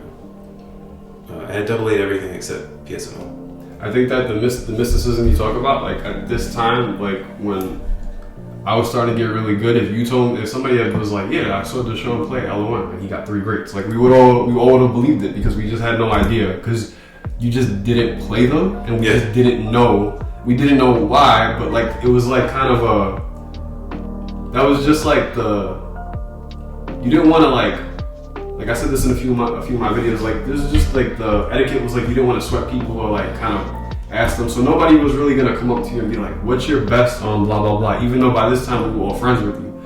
But it was just like, if somebody had told me you got 8 greats on Max 300 when the norm was 40 greats, we all would have believed it. Like, he just had no idea. The only person that ever asked me a specific score about a 10 was Andre. Jinx, like Andre. Yeah, Jinx. He asked me, he only asked me about regular survival. Like, this was early. This was like, I don't know what he was doing on it at the time, or what anyone was doing on it at the time, but I remember I liked Paranoid Survivor because, you know, I always liked doing turns and stuff like that. So I was like, okay, this I like playing this one. And he asked me like, oh, what's your best on Paranoid Survivor? I think my best was like 20 at the time. I was like, oh, I have 20 on it. And he had this look on his face where it's like he knew I was telling the truth, but maybe he didn't want to believe me. He was just like, all right. But, you know, yeah, no one really asked me. And I used that to my advantage too. Like when I would, you know, I wasn't entering seriously, but I always used that to my advantage too. So like, I knew people wouldn't pick bag on me because everyone thought I was good at it. Yeah, like that I don't even know what your best on bag was. I didn't play it. I just didn't play it. I just thought your best was like 5 or something. I just left it a question mark. I just was like, I don't like the song. Yeah. So, and I don't have to play it because everyone thinks I'm a beast at it, and no one's gonna challenge me on it. So, I just didn't play it. That's hilarious. I just didn't play it. And when people would say like, "Oh, you're good at bag," right? I would just like not say anything about it. I'd be like, "I hate this song," which was true. I wasn't lying. Yeah. I feel like bag was kind of forced. Like we all felt like we had to be good at it. It was like this new kind of 10-footer. They had this take where it was hard because it was slow and I don't know, maybe we can talk a little bit later because about like when we get toward like the end where you talk about like you playing now. Yeah. Like what Konami, like what was going on where they couldn't deal with like 12th notes or 24th notes because bag was just, they fixed it, right? Like they moved the original chart to they made it the challenge chart. The challenge chart. Yeah. So you were playing Extreme even though you weren't competing anymore, and I forgot to mention, you did enter this, or you were there. I remember you were there for the second Broadway City tournament, not the last one. It was the 7 tournament. And I remember because I'm pretty sure I got third. And I think I got third or maybe I got fourth because I had to play Jimin. He picked Burning Heat on me. And this is when he was obsessed. I don't know if you remember, he was like obsessed with Burning Heat. Yeah. Like he thought it was like, you had to know this song. That and Civilization Mix. He was like also obsessed with Orion Civilization Mix. Mm-hmm. And he picked it on me and I got like 80 grades. And he got like, I think he double A'd it. And that was it. Did you win that tournament or do you remember that tournament at all? I think I did win that tournament. Yeah. Yeah, Jimin's strategy at that time, like, I've said that, he always talk to me about weird songs just like Matt would. But his strategy was like, I'm going to exploit the rules the best way I can. So I'm going to pick the song that everybody likes but nobody's good at. So for a while it was So Deep. Yes. He played So Deep a lot. He was like, everyone plays this song but nobody's good at it because it's hard. It's just hard. It has a high step count. It's like we were all playing 1X at that time, so reading it at 1X was a challenge. Yeah. And so he would play it all the time. And then he moved on to Burning Heat, and he started doing Burning Heat. And Burning Heat was like, it was that song. He would just pick it as much as he could. Mm-hmm. Yeah, that was a good tournament. The second Broadway City, because I do want to talk about the last Broadway City tournament, but. Yeah. That was that tournament that I wasn't there for the first Broadway City tournament. The second one was like early in the day. Yeah. And that was another one of my favorite memories. I just remember I don't think you came with us afterwards, maybe, I don't know, but like a good 15-20 of us just decided after the tournament we were all gonna go to Coney Island and play DDR. I think I ended up going to Chinatown after. Okay. Yeah, we all piled on the train and there was a picture that was floating around that I can't find anymore, but like it's just a picture of all of us laying on each other on our way to Coney Island. And after that second Broadway City tournament, that was a 7 tournament. So I wouldn't have been surprised if we were able to get into the DDR free forums. You probably won that tournament. That one I did win. I think it was me and Jimin versus. Okay. So the last Broadway City tournament happened. This is well into like you not playing anymore. Yeah. And I've spoken about this tournament already. Stefan did win that tournament. I wasn't sure at first, but I was sure. But the thing that I got wrong was that, and I'll let Stefan talk more about this. The thing that I got wrong real quick was that was why Stefan retired, and it wasn't. I think I came across some footage where he said that it was actually that second Kings of the Coast tournament where y'all were on the team. He won almost everything in that tournament. That was his like final. Yeah, he swept that. He pretty much swept that tournament. It was. And at that point, I was also in like, I wasn't competing. Right. I just wanted to see the tournament. We should talk about that tournament real quick before we talk about the Broadway City tournament, because you and Steph were on the same team for that tournament, right? That team tournament was great because we hadn't planned. Like I know people had like thought about that stuff, and me, Jeff, and Stefan were just like, yo, you want to do this? You want to win real quick? It was. I mean, it wasn't really a challenge. Like the way it was set up was. I think the way it was set up was like the first song in the set. Like one team picked one song, the other team picked the other song, and then the third song was random and shuffle. Mm-hmm. And we basically let Stefan do his thing with tens. Like, okay, you get to be the one who picks your song. Yeah. Because you can run tens on whoever.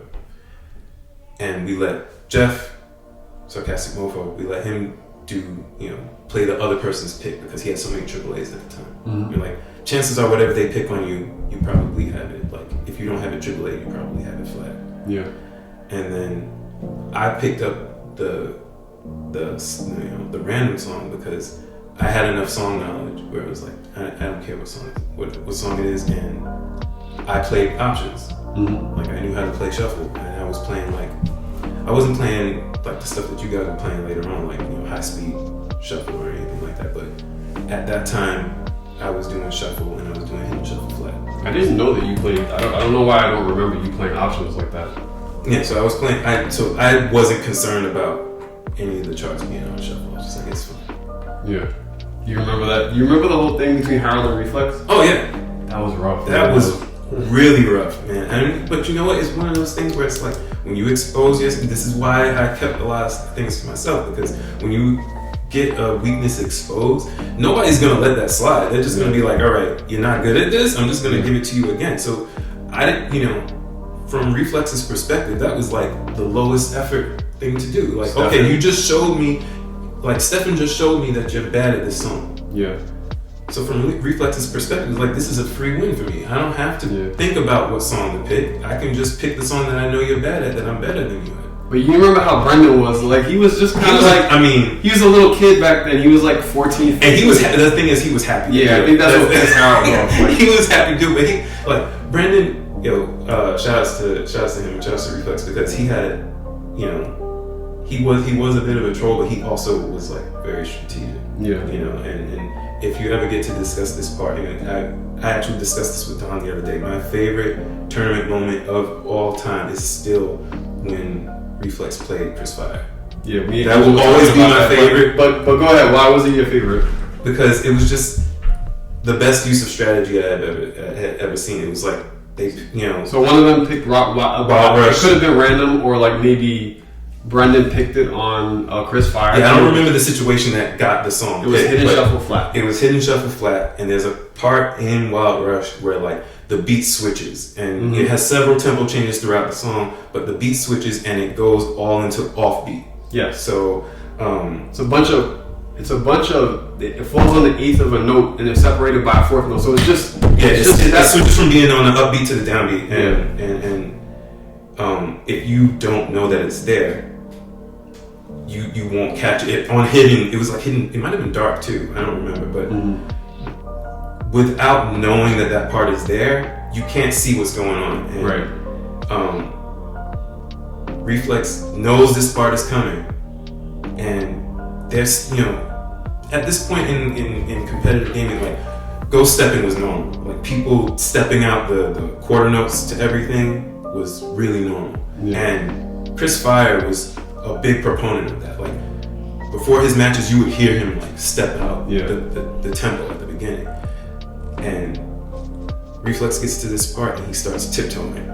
He noticed that Chris Fyre messed up on the first two steps, and then he starts tiptoeing. His hands up. I don't know. He started tiptoeing around, and it he makes it so he's not making any noise, and you can hear Chris Fyre trying to pick up the beat, like he's trying to figure out where it is, and he's having a hard time. He wound up failing. But seeing that happen, man, that's one of the best tournament experiences, like best tournament plays I've ever seen. I'm gonna talk about that as well in one of my future videos, but me and Angel talking about that too, I think, and that was just, it was tactics, it was tactics. It's good, but that's why I would keep things to myself, because with that situation with Harold and Reflex, it was like you don't want to get exposed, and unfortunately it happened. Stephen picked PSM home, and it just exposed a really bad situation. You mentioned Tarsus in another video, and that he got exposed in the tournament too, because really? It was actually I think it was that FYE tournament that I like pretended to qualify in. So he had been dominating all the tournaments he was in because he could consistently double A max 300, no problem, like whole tournament. But someone somewhere learned that he was like not good at Witch Doctor, like unreasonably bad at Witch Doctor. Oh, they were like, yo, his grade count on Witch Doctor is like 70. He gets like 70 grades on Witch Doctor. I don't know why he can't do it. And I think at that tournament, like everyone just picked Witch Doctor. Like everyone who played him just picked Witch Doctor. And he, I don't know if he placed or not, but I do know that like it became common knowledge that he was bad at Witch Doctor, and everyone was like, all right, you want to pick max 300 on everybody? We're gonna pick Witch Doctor. Like every round, we're gonna play Witch Doctor. I don't know what that guy's up to, but shout out to Tarsus. Yeah. He really that was one of the first people besides Matt that I remember just hearing about this guy who was good at max 300. Yeah, he was exceptionally good. And the thing is, it wasn't just that he was good at it, because a lot of people, there were a good number of people who were like good enough at max 300 once. It was that he was good at max 300. He could play max 300 every round if he wanted to. That's what it really was. There weren't people who were doing max 300 back to back like that. Right. And he could play it every game if he wanted to. And I think he was a little bit before my time in the sense that like I just wasn't involved in the community enough, but he was more so like a legend almost, like this guy from New Jersey who plays at Fun & Games. I feel like he played at Fun & Games. He might have. And then he was just good at max 300. But I had spoken to him like a year and a half after that whole max 300 and Tarsus rule. And I remember him just being like, I'm just good at it. I don't remember what he told me exactly, but he was just like, I think he almost thought it was amusing that like this kid was coming up to him that was like asking him about this. But he was really good at it.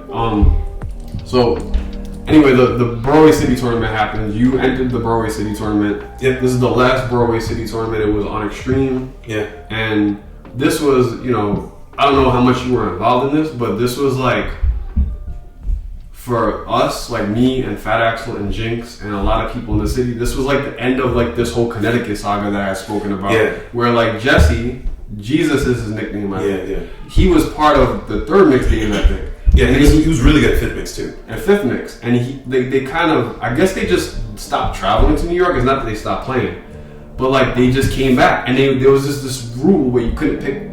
Somebody picked the song, you couldn't pick it for the rest of the tournament, no matter who you were. And they would come in and they would pick in like unlimited and max 300 on like light or standard, and then they were beating us. And to their credit, it's not like they sucked because they were beating us on 7-footers and 8-footers. Like they were just. If I got 9 grades on something, that guy Steve L got like 2 grades on it. So it's not like they were horrible. It's just they were like getting rid of 10-footers based on this little technicality. Yeah, they were using the rules to their advantage.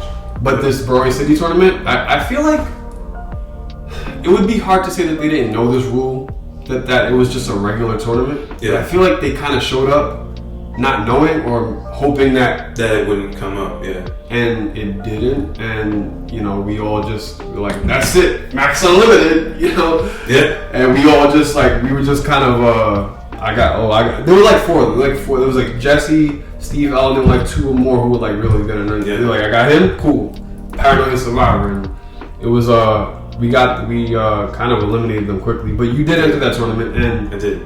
The story that I have brought up already was that like, we were all friends with you already, but you and Andre were playing in the tournament. Yeah. And you remember this? I remember. So go ahead. So what happened when you and Andre played? Yeah. So me and Andre played, and I don't know. I don't think I ever got a chance to ask him why he decided to do it, but I theorized he was just trying to tire me out for Stephen, because he knew I couldn't do Max Unlimited, and that's what like got me heated about it. I'm not messing with PSMO, excuse me. He knew I couldn't do PSMO, but when he picked it, I was like, oh, maybe he's been practicing. Like that's the mindset I had. Like, maybe he's been practicing this. Like, all right, cool. And then when I think he might have failed it before me, and that's what got me heated. I was like, yo, you picked something you can't even do, but so I just felt like that was disrespectful, because it was, from a competitive standpoint, it's like, all right, you weren't even trying to figure out if you know, like you weren't even trying to be like, let me pick something that I think I can beat him on, or like let me try and expose a weakness, because it was known that I wasn't good at tens. So it wasn't like, all right, let me see if he's bad at this. It was just like a kamikaze kind of mission where he just threw himself at this chart and tired me out. And I remember in that moment, I was just like, I'm just gonna find. I had no game plan after that. I just remember I was mad, and I was just like, I'm just gonna pick a song that's like still like a high-ish BPM, and I'm not gonna give him a chance to catch his breath. So I don't even know if that was allowed. I was just like, I don't care. They're gonna have to reset the machine if it's not allowed. I just like went to a song and I picked the least 100 seconds and I like just started. I thought it was Heaven is a 57. I picked the least 100 seconds and I just started the song. Like I didn't give him a chance to, because he was out of breath. I was out of breath. And I was like, but I still got energy for this, you know. So I just picked the song and made sure he wasn't gonna have a good time. So, but yeah, that was like a funny. It was like a funny strategy. It was just like, man, this is what I'm up against out here. Like people are just, they're not trying to play me. They're just trying to make me tired. In this tournament, you made it up to the final. Yeah, I came in second. Like you and Stephen played. Do you remember the final match between you and Stephen? It was, I don't remember all the songs. I know I picked Rain of Sorrow. Okay. I know my song was Rain of Sorrow, and I won on Rain of Sorrow by like a little bit. Because at that time, Stephen, this was also like, you know, I touched on this before, where like people thought, you know, Stephen wasn't good at everything, you know. Right. And this was, he wasn't at that point yet where he was good at everything, but he was getting there. So at that time, I knew he already had like some of the Sorrow songs on lock. So I was like, I'm gonna see if he can do it under pressure. So I was like, this song, like that was the thing about me competitively. It was very rare for me to get nervous in tournament. So I knew for the most part, if I could get something, if I had a score on something, whatever my personal best was, I could duplicate that in tournament. So I was like, all right, well, whatever I get on this, you're gonna have to do your best today. So I don't know what his best on that song was at the time, but I remember taking that song by a little bit. And of course, PS1. I mean, PS1 was no contest. Yeah, but he could do PS1. Yeah, because he could like. I think I remember him full comboing it in that tournament. I think he full comboed it.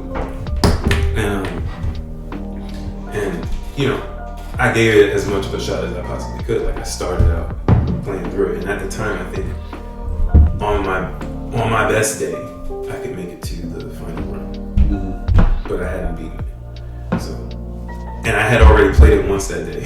So I was like, yeah, I'm not getting through all this. So I don't remember how far I got into it, probably halfway, and that was it. Yeah. That is really most, if not all, of your legacy concerning like old school DDR, you know? Like you were really a big influence to the community. I would say, like, from my point of view anyway, maybe I'm not like the best authority on this, because when you played Sportsworld, I was still up and coming. Yeah. But like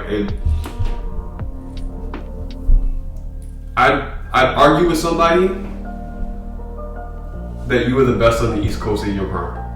I would argue that. And by that token, I would say like top 5 in the country. You know, like you and JS. Like the thing that I think a lot of people who grow up in this day and age don't realize.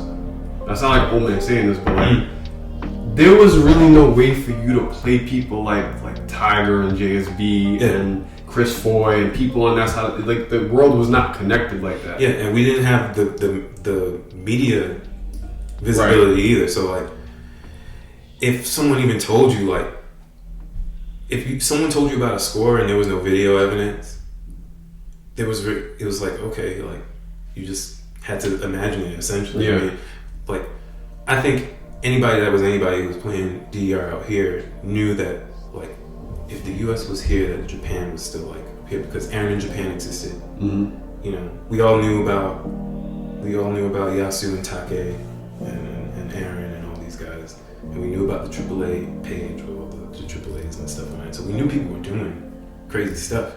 But like for us in our universe, it was like we were running it. It was just and that was probably during Maxx 2 especially. That was like probably the only time that I had any kind of like notoriety outside of New York, because people would. And I was a moderator on DDR Freak at that time too, so like, which held a lot of weight for some reason. Like if you were a moderator, like it just came with a lot of respect. I don't know what it was, but like so people aimed to be moderators. They would ask to be moderators. It was weird. So people would message me, or people would message me and ask me questions, which I wasn't a huge fan of, but people would message me sometimes and they'd be like, "Yo, I'm from Texas," or "I'm from Florida," "I'm from wherever," and they would just be like, "Yo, what's your best on blah blah blah," like no hello, no nothing, just like random IM sound, like, "Yo, what's your best on I Feel? I heard you got 2 on I Feel, is that true?" Yeah, like when that time that, I don't know, do you remember the time that we played and I picked, like, it was just like a casual game and I picked Nothing's Gonna Stop on you? Yeah. That was just how people were when it came to like you and Stefan, and it was just like, yo, it's perfect asymmetry. Like you would play, and before you turned around, you would just be like, yo, what did he get on that song? One time, I do remember one time being at NYDS, and this was like at the time, it was like at a crossroads from like when I was playing. Yeah. And I couldn't do like, what do they call it? Like drills, yeah. Drills. I couldn't do drills. And I was like, trying to do Max 300, and I was like really getting in my own head. So I remember you and Matt were there. It was just like a random day. And you played Fantasy. And like you double it, like the 6-mix Fantasy and Melissa. And I remember just like, I was like, I don't care, I'm just gonna ask him. Like, I'm gonna ask him how he does it. And I remember asking you, and you were nice enough to like tell me like how to do it, but it still wasn't enough for me to learn it. And I remember just saying to myself, I think I asked Matt about it. And then Matt kind of gave me a similar answer. And I was like, I just gotta learn how to do this. Like this, I don't know. Like I just gotta learn. But I mean, not for nothing. I mean, drills. There's certain things, certain like types of steps that plague players, regardless of like what era it's in. And I feel like drills are still up there. There are quite a few players who play and you're like, yo, I can't do drills. And drills have gotten much faster now, but there are a lot of people like, yo, I can't do that. I've been asked that question. I didn't even know it was a thing that I was particularly good at. Yeah. Until I started playing again, and people would come up and be like, "Yo, how do you do that?" A couple more things I want to ask you about, and that was I'll ask you separately. The 2 things I wanted to get your take on, and I did want to ask you about the digital life that you were part of after you stopped playing. But what was your take on in the Groove too? I wasn't a big fan. I wasn't a big fan of In the Groove until customs became a thing. Was it just like a personal thing, or like did you not like the stuff charts? I didn't like the charts. I felt like it's weird because if you look at old DDR charts, they're not balanced either. But I felt like old DDR charts kind of had a personality to them, and I never got that from at least ITG1 charts. I felt like they corrected, maybe overcorrected for that in ITG2. But in ITG, the original In the Groove, I wasn't a fan of the charts because a lot of them, I mentioned God of Romance before, a lot of them had that kind of like structure where it was like, okay, this song seems like normal. And then it would just have this section, it would just have like something really random from my perspective that was in it. Like there were only a handful of songs that I really enjoyed, and even those had stuff that I had to like overlook. Like there was this song, Do You Love Me, I think, that I really liked, and even that song had like 30-second notes or something, like really like these really fast bursts during the chorus. And I remember liking the entire chart except for that part. I was like, why is this here? So I just never really got into it. I played it a little bit. I played some of this stuff for ITG1, and then ITG2 I played a little bit of that too, but mostly it would be because like I remember it was usually because someone would ask me to like try something. Like I remember Togo asked me to do, I don't remember the name of the song, but there was this song, it might have been like Blood Rush or something like that. It had a really slow part. Yeah, the middle of Blood Rush is like kind of like PSMO. There's and then the middle is just like it's like condensed. Yeah, and because he knew I could read slow, he was like, "Yo, I want to see you do this." Mm-hmm. Like, so he asked me to do it, and I would play it. I played it then, but I didn't really go out of my way to play ITG. It wasn't like I actively went out of my way to hate on it. It was just like, it's its own thing. Let the people who like playing ITG play ITG. And by the time ITG2 came around, I wasn't really playing like hard like that. Right. So I just let like you guys do your thing because I know Angel played, Adam played. Adam was like really doing really well. I think he was one of the better. He's probably, Amy and Angel spoke about this. I think he's probably the best in the Groove 2 player out of us. I don't know about him and Matt. Matt has always been like up there when it comes to in the Groove 2. But Adam STF, probably one of the best in the Groove players when we played when in the Groove 2 came out. And there were things that I really liked about in the Groove. Like I loved how much they leaned into options. Yeah. Like I forgot what they called their courses. I don't know if they were just called non-stops or whatever. But those would have like, they took whatever DDR did with trick owning and just like went like exponentially higher. So you would have all kinds of crazy stuff. The arrows would be like pulsing and flipping. I really respected that, and people who knew how to do that, I thought that was really impressive. And yeah, it was just something that I thought was really cool, and I wish that there are players who play Stepmania who are really all about that still. Oh, that's awesome. I wish that they had more visibility in its respective community. Maybe it does. I'm not really linked in with them, but I know that like Awesome Games Done Quick, they'll do Stepmania showcases, and the people who play those usually no options, so they'll play like, they make a real spectacle out of it. Like, okay, we're gonna have it where like the arrows are static and the guide arrows are moving down and like it's pulsing all over the place. Like they really make it look, they really show off like what kind of mental game you have to play the game. And that, as someone who always appreciated the mental aspect of competing, I really like that about in the group. I saw one on YouTube recently where somebody made it like, are you familiar with Undertale? Yeah. Somebody made it like it was an Undertale boss, but it was Stepmania. Like, yeah. And it was like, it wasn't even arrows. It was just like, because my older daughter plays Undertale, so it was just like whatever they were reading, it was as if they were playing Undertale, but it was Stepmania on foot or finger or whatever. Yeah. And it was, they really get creative with some of the options to the point where like they're like programming it. It's not even in the options menu anymore. Yeah, they've really, Stepmania has really taken off and become like way bigger with how much you can do with it. And I have a lot of respect for that, because I think outside of, if I had a criticism of DDR, is that I feel like it's got lots of things that are difficult about it, but I feel like they didn't diversify enough. I feel like they could stand. They're kind of starting to get back into that now, but I feel like they had a point where they flirted with things like your trick only and having like weird things on how to read the arrows and how to do stuff like that, and then they just kind of left that alone. Maybe they were listening to their fan base, and their fan base didn't like it. But yeah.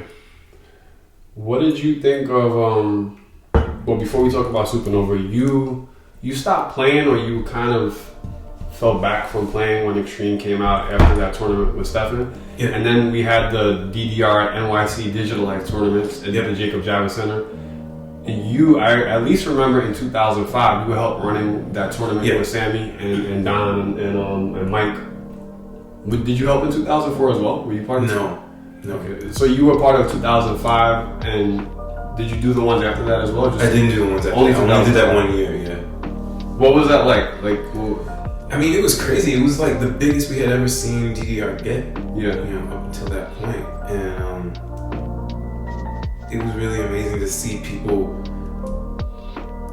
internationally. It was it wasn't playing DDR, you know, because in New York it's like you have a tournament. It's like, okay, what states are showing up, right? And it's usually going to be like Northeast. You know, it's like, okay, are people coming from? If someone even came from like Massachusetts, that was a big deal. Yeah, you know what I mean. But you know, it's like, okay, Connecticut's coming through. If you know, if the DMV came through, that was a big deal. So having something like Digital Life where there are so many people from all over, all the people you know who are good, and then a bunch of people who you had never heard of, or maybe had heard of on like forums or whatever and seen their scores, they were also showing up. Like, it was crazy seeing that. And you know, like people that, it was like seeing legends come out of the woodwork, like seeing Pickles in person. Yeah. For instance, like, man, this guy's been doing all these scores, and you know, for me, I feel like you can understand this too, because you've had every good player has had like a mystique about them and what they can do. But like when you're on the receiving end of it, it's different. You know, like people who say like, okay, I heard you could do this, I heard you could do that. Like when you're on the receiving end, it's not the same as like when you're in that person's shoes and you see like, oh, that's Pickles, I heard he could do like blah blah blah. You know? I heard he's really good at all these songs. I wonder if he's really good at it. You know, so I was having that moment from people who I had never met before, because I knew all you guys. So like I knew how good you guys were, but I had only heard about how good everybody else was. Right. So seeing them in person, it was like, it was just, you would get hype about it. It's like, okay, I want to see, you know, the people that I know are good go against all these people that I heard were good. Right. You know. Do you remember anything cool about let me preface the question by saying, like, one thing I found cool about that was, like, I try to emphasize to people that we didn't have a Comic-Con. Like, there was no Comic-Con. There was nothing like this in New York City. And, like, you hear about E3, you buy your GamePro magazine and you read about E3, you hear about Comic-Con. And it wasn't just the DDR tournament. Like, this event was, like, it was like the closest thing we ever had to something like that. Do you remember any cool events outside of DDR? That, like, what was your favorite thing? A lot of stuff, because they had like, it probably, without it being, you know, it was probably the closest thing we could have had to like E3. It wasn't a gaming event. It was like an electronics event. Mm-hmm. But they had all kinds of stuff. I remember they had like a PC building competition. I remember that. That was there. They had demos of games that you could play. They would just be showcasing all this new tech that you could look at, and I was like, this is really cool. On top of this being a DDR tournament, and like, because I felt like it was like a perfect thing to put together, because, you know, DDR isn't exactly a game that like meshes well with doesn't play well with others. I feel like like people who are into other games are still they feel some kind of way about DDR still. But in this space, people were like intrigued by DDR. So it was nice seeing people come up and be like, oh, there's a DDR tournament, and then stay and like watch. And they'd never played the game before. They've seen it, but they've never played it before. And they've never seen anybody play at a high level before. But you had these people who were really into just technology and gaming and you know, electronics, and they just wanted to hang out. They would come and stop by, and it was also like, you know, we had sponsors and all that kind of stuff. So like, it was just a really interesting time. And I remember we had like, Don would know this more than I would, but I remember we had like, I think it was like people from like Maxim or something like that. Like, there was like some girls from Maxim or something. I think that was 2006. Yeah, because I went to both of those years, but I didn't help run. Mm-hmm. But you know, it was like seeing things like that, where it's like, oh wow, there's like all this company representation, and like, it was at the time I felt like the only things that had a tournament scene where you could even talk about like sponsoring with stuff like Counter-Strike or like StarCraft, or you know what I mean, like nothing like DDR, you know. One of the more interesting memories that I have with you at that tournament was like gearing up to the final match, and like what we were talking about earlier, Sammy. The final match was like me and Pickles were in winners finals, and then J-Boy was in losers finals. I don't know who he played. It wasn't me. Might have been Pickles put him in there. And Sammy's like, okay, so the three of you are gonna play. Pickles is gonna pick a song. You're gonna pick a song, sketch, and then the third song is gonna be an edit. I was like, what? Like, come on, bro. I've been practicing for this tournament. You gonna do this to me now? Like, I've been practicing for this tournament. But I remember, like, for my pick, like, it was just PSMO and S4R. And you were, like, setting it up for me. Like, I don't know, I think we weren't allowed to touch it. Like, you guys had to. Yeah, we had to set everything up. And I was pacing. Like, all that mattered, like, I didn't hear or see anything. Except for, like, me and the pad. But I remember, like, you being kind of in my consciousness, if that sounds kind of weird, because I was zoned out. Yeah. And I think you had, like, a clipboard or something. You were asking me, and I was like, you're like, what song? I'm like, PSMO. And you put it to PSMO. And then Don was on the mic, he goes, PSMO. And then like what's the option? And I tell you, like, S4. And then you put it on S4, and Don's like, S4. And then you hit the button, and then I just go off on it. But I remember, like, at that time, nothing existed except me and the pad. But I remember you there, like, picking the options, and Don on the microphone. Yeah. But Digital Life was good. I do remember, like, you helped them run that. I didn't know that you weren't in any of the other ones. But yeah, I wasn't running the other ones. I was scorekeeping for that one. Gotcha. So, what did you think of Supernova when Supernova came out? I don't remember you playing it that much. I played it. I used to play it at Dave & Buster's. But like, I was like disappointed. I was super disappointed. I remember, I think this is when the game lost a lot of people, because Supernova was when they lost all those Dance Mania licenses. So they dropped like everything. The music definitely changed. Yeah.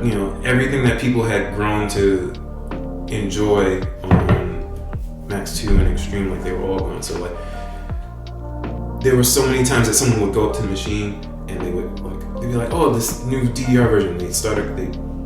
They put in a credit, and then they'd be like, oh, where's Justify My Love? Where's Stay? Where's So Deep? Where's, like, they would just rattle off 10, 20 songs that were all Dance Mania licenses, and like, yeah, they're all gone. Yeah. All of them were gone. And I think that turned a lot of people off. That turned me off.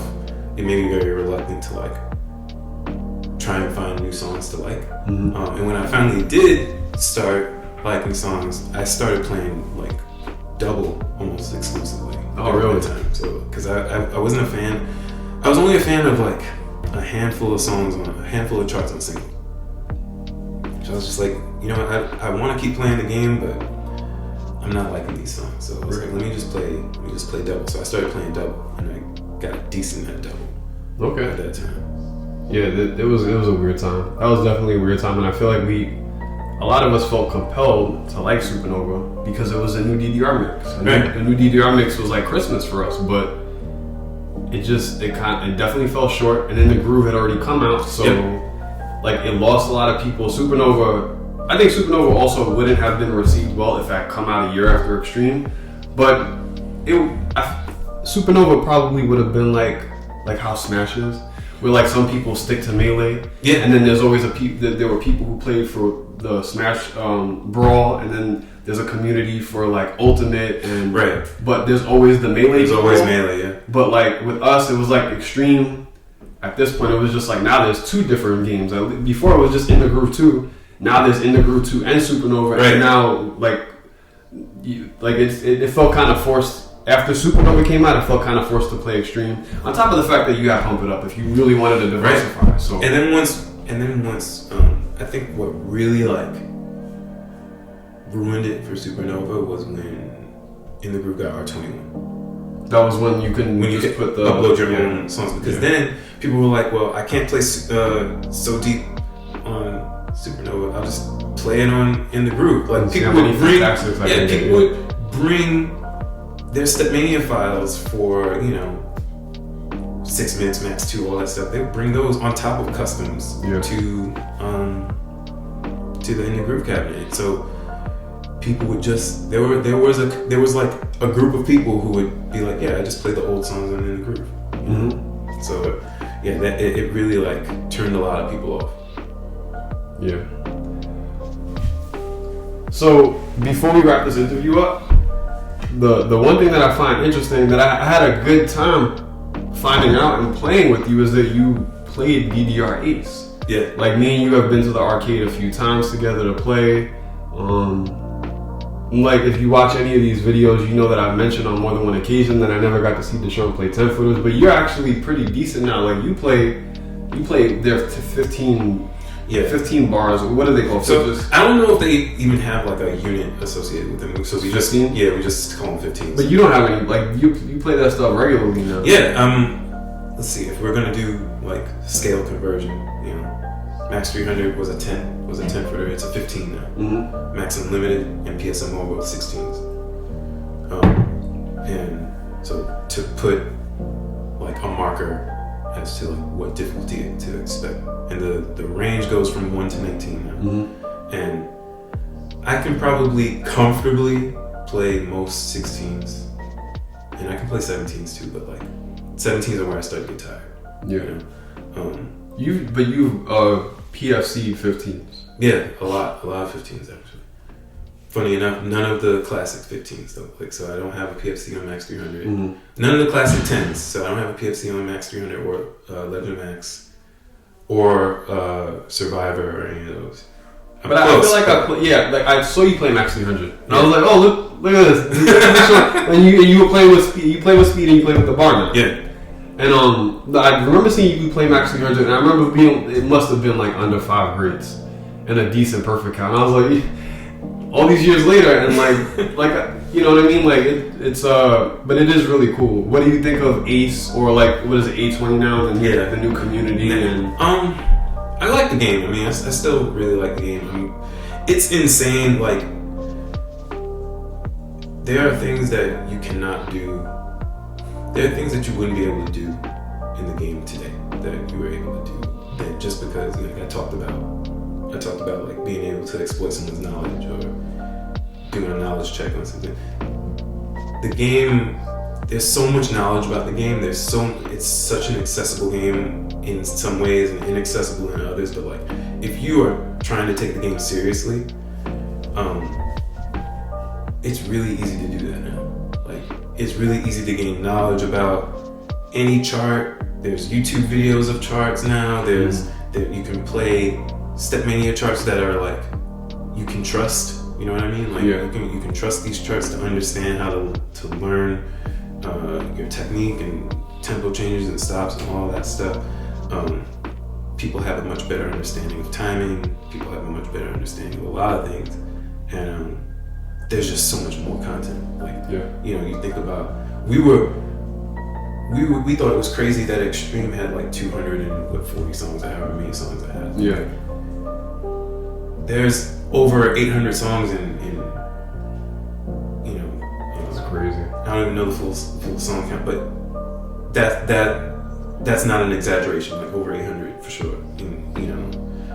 And each of those has 4 charts, beginner through expert, and then some of those have challenge charts. But like, there's a lot to learn. Yeah. And it's changed how people play the game. It's changed how people pick up the game. The community is splintered, I think. Like, I think because you got like the way it was when we were playing. You didn't have. I mean, you had like AOL Instant Messenger or whatever, but like it wasn't easy to like necessarily get in touch with someone on that like a one-on-one conversation level back then. You just had forums and stuff like that. Yeah. Now you got like Discord, and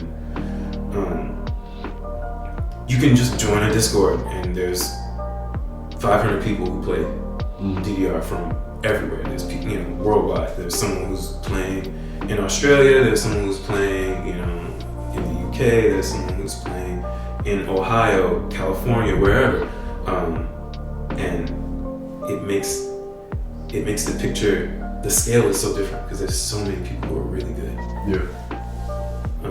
But I like it. I mean, I like the game. I think the local community is not as strong as it once was.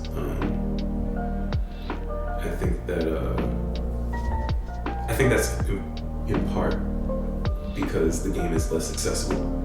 Yeah. You can only play if you're you can only play DDR for the most part. If you're playing Ace, you can only play at a Dave & Buster's or round one, and those are not as widespread. Whereas when we were playing, a pizzeria might have a DDR machine. You know what I mean? Like a random arcade that just has like rides or something in it would have an arcade machine. You think about like all the different kinds of places that had a DDR machine when we were playing. It wasn't like they weren't chains. Yeah. They were all like locally run arcade spots. But the one thing that I found interesting when I came down to the city a couple months ago, I think we had briefly spoken about it, or maybe you commented on Facebook, was the DDR that's the Dave & Buster's that's open in Atlantic Center by the Barclay Center, right? Yeah. So I went in there to play, and what I found really interesting and kind of like it was like heartwarming was that there was like a group of people there playing. Yeah. And it was just like, it was almost like kind of like like the conspiracy theory of like lost civilizations, like something happens and like the civilization like in Central or South America gets like, they get sick and everybody dies, and then we rediscover them later on. We rediscover like in the rainforest or like the Amazon. Right. It was almost like that because these people had like, not that I'm like prominent in like the new DDR community, but A, these people had no idea who I was. Right. And B, they had no idea a lot of the stuff that I was doing, which if I did it in front of somebody like you or like a prominent DDR player wouldn't have found impressive. They thought it was awesome. They thought it was cool that I was playing on 1X, that I was like spinning on the pad. Yeah, yeah. And it was like the community kind of got like, there was no community at Atlantic Center because there was no arcade over there when we played. Right. But it's like everything got wiped out and reset, and these people were like as if we were back in 2002. They were doing I always get the name of the song wrong, but they did their freestyle like, was it Sundrop Rain Kiss? Sunkiss Drop, yeah. Sunkiss Drop. Yeah. Like, and they all had their little freestyles, and they were very friendly and talking to me, and it was almost like the rebuilding of like a new community in Dave & Buster's, and I thought that was really wholesome to see people who had no idea about that. I don't know, maybe they do participate in the community. Mm-hmm. They had their cards, but they weren't like the community that I know. Like these were new players, Yeah, it's nice. It's nice. It's nice getting to re-experience that, like, see someone else experience like the learning process. Yeah. And in particular when they're not in a hurry. Like, I think that, and it's always an unpopular opinion when I bring it up with like current generation players, because I think there's a rush to get good nowadays. And it's just, it's just how people feel. It's the consensus. Like, okay, I want to get. I don't want to be stuck playing, these like sevens or whatever. I want to play something harder. And I've always been of the opinion, and it's purely biased because of how I learned. I like to kind of like go at a steadier pace. Like when I was playing second mix in college, I was just playing, like, I just played everything on basic at the beginning. It was just like, and it makes sense to be, like, that's something you could do in 2001, because I think second mix or third mix had like less than 50 songs. So like, saying like, I'm going to play all the songs on basic before I move on to trick or whatever is not like an unreasonable task. I would never ask somebody to do that, and it's like, yeah, play these 800 songs first, and then like, move up to the next thing.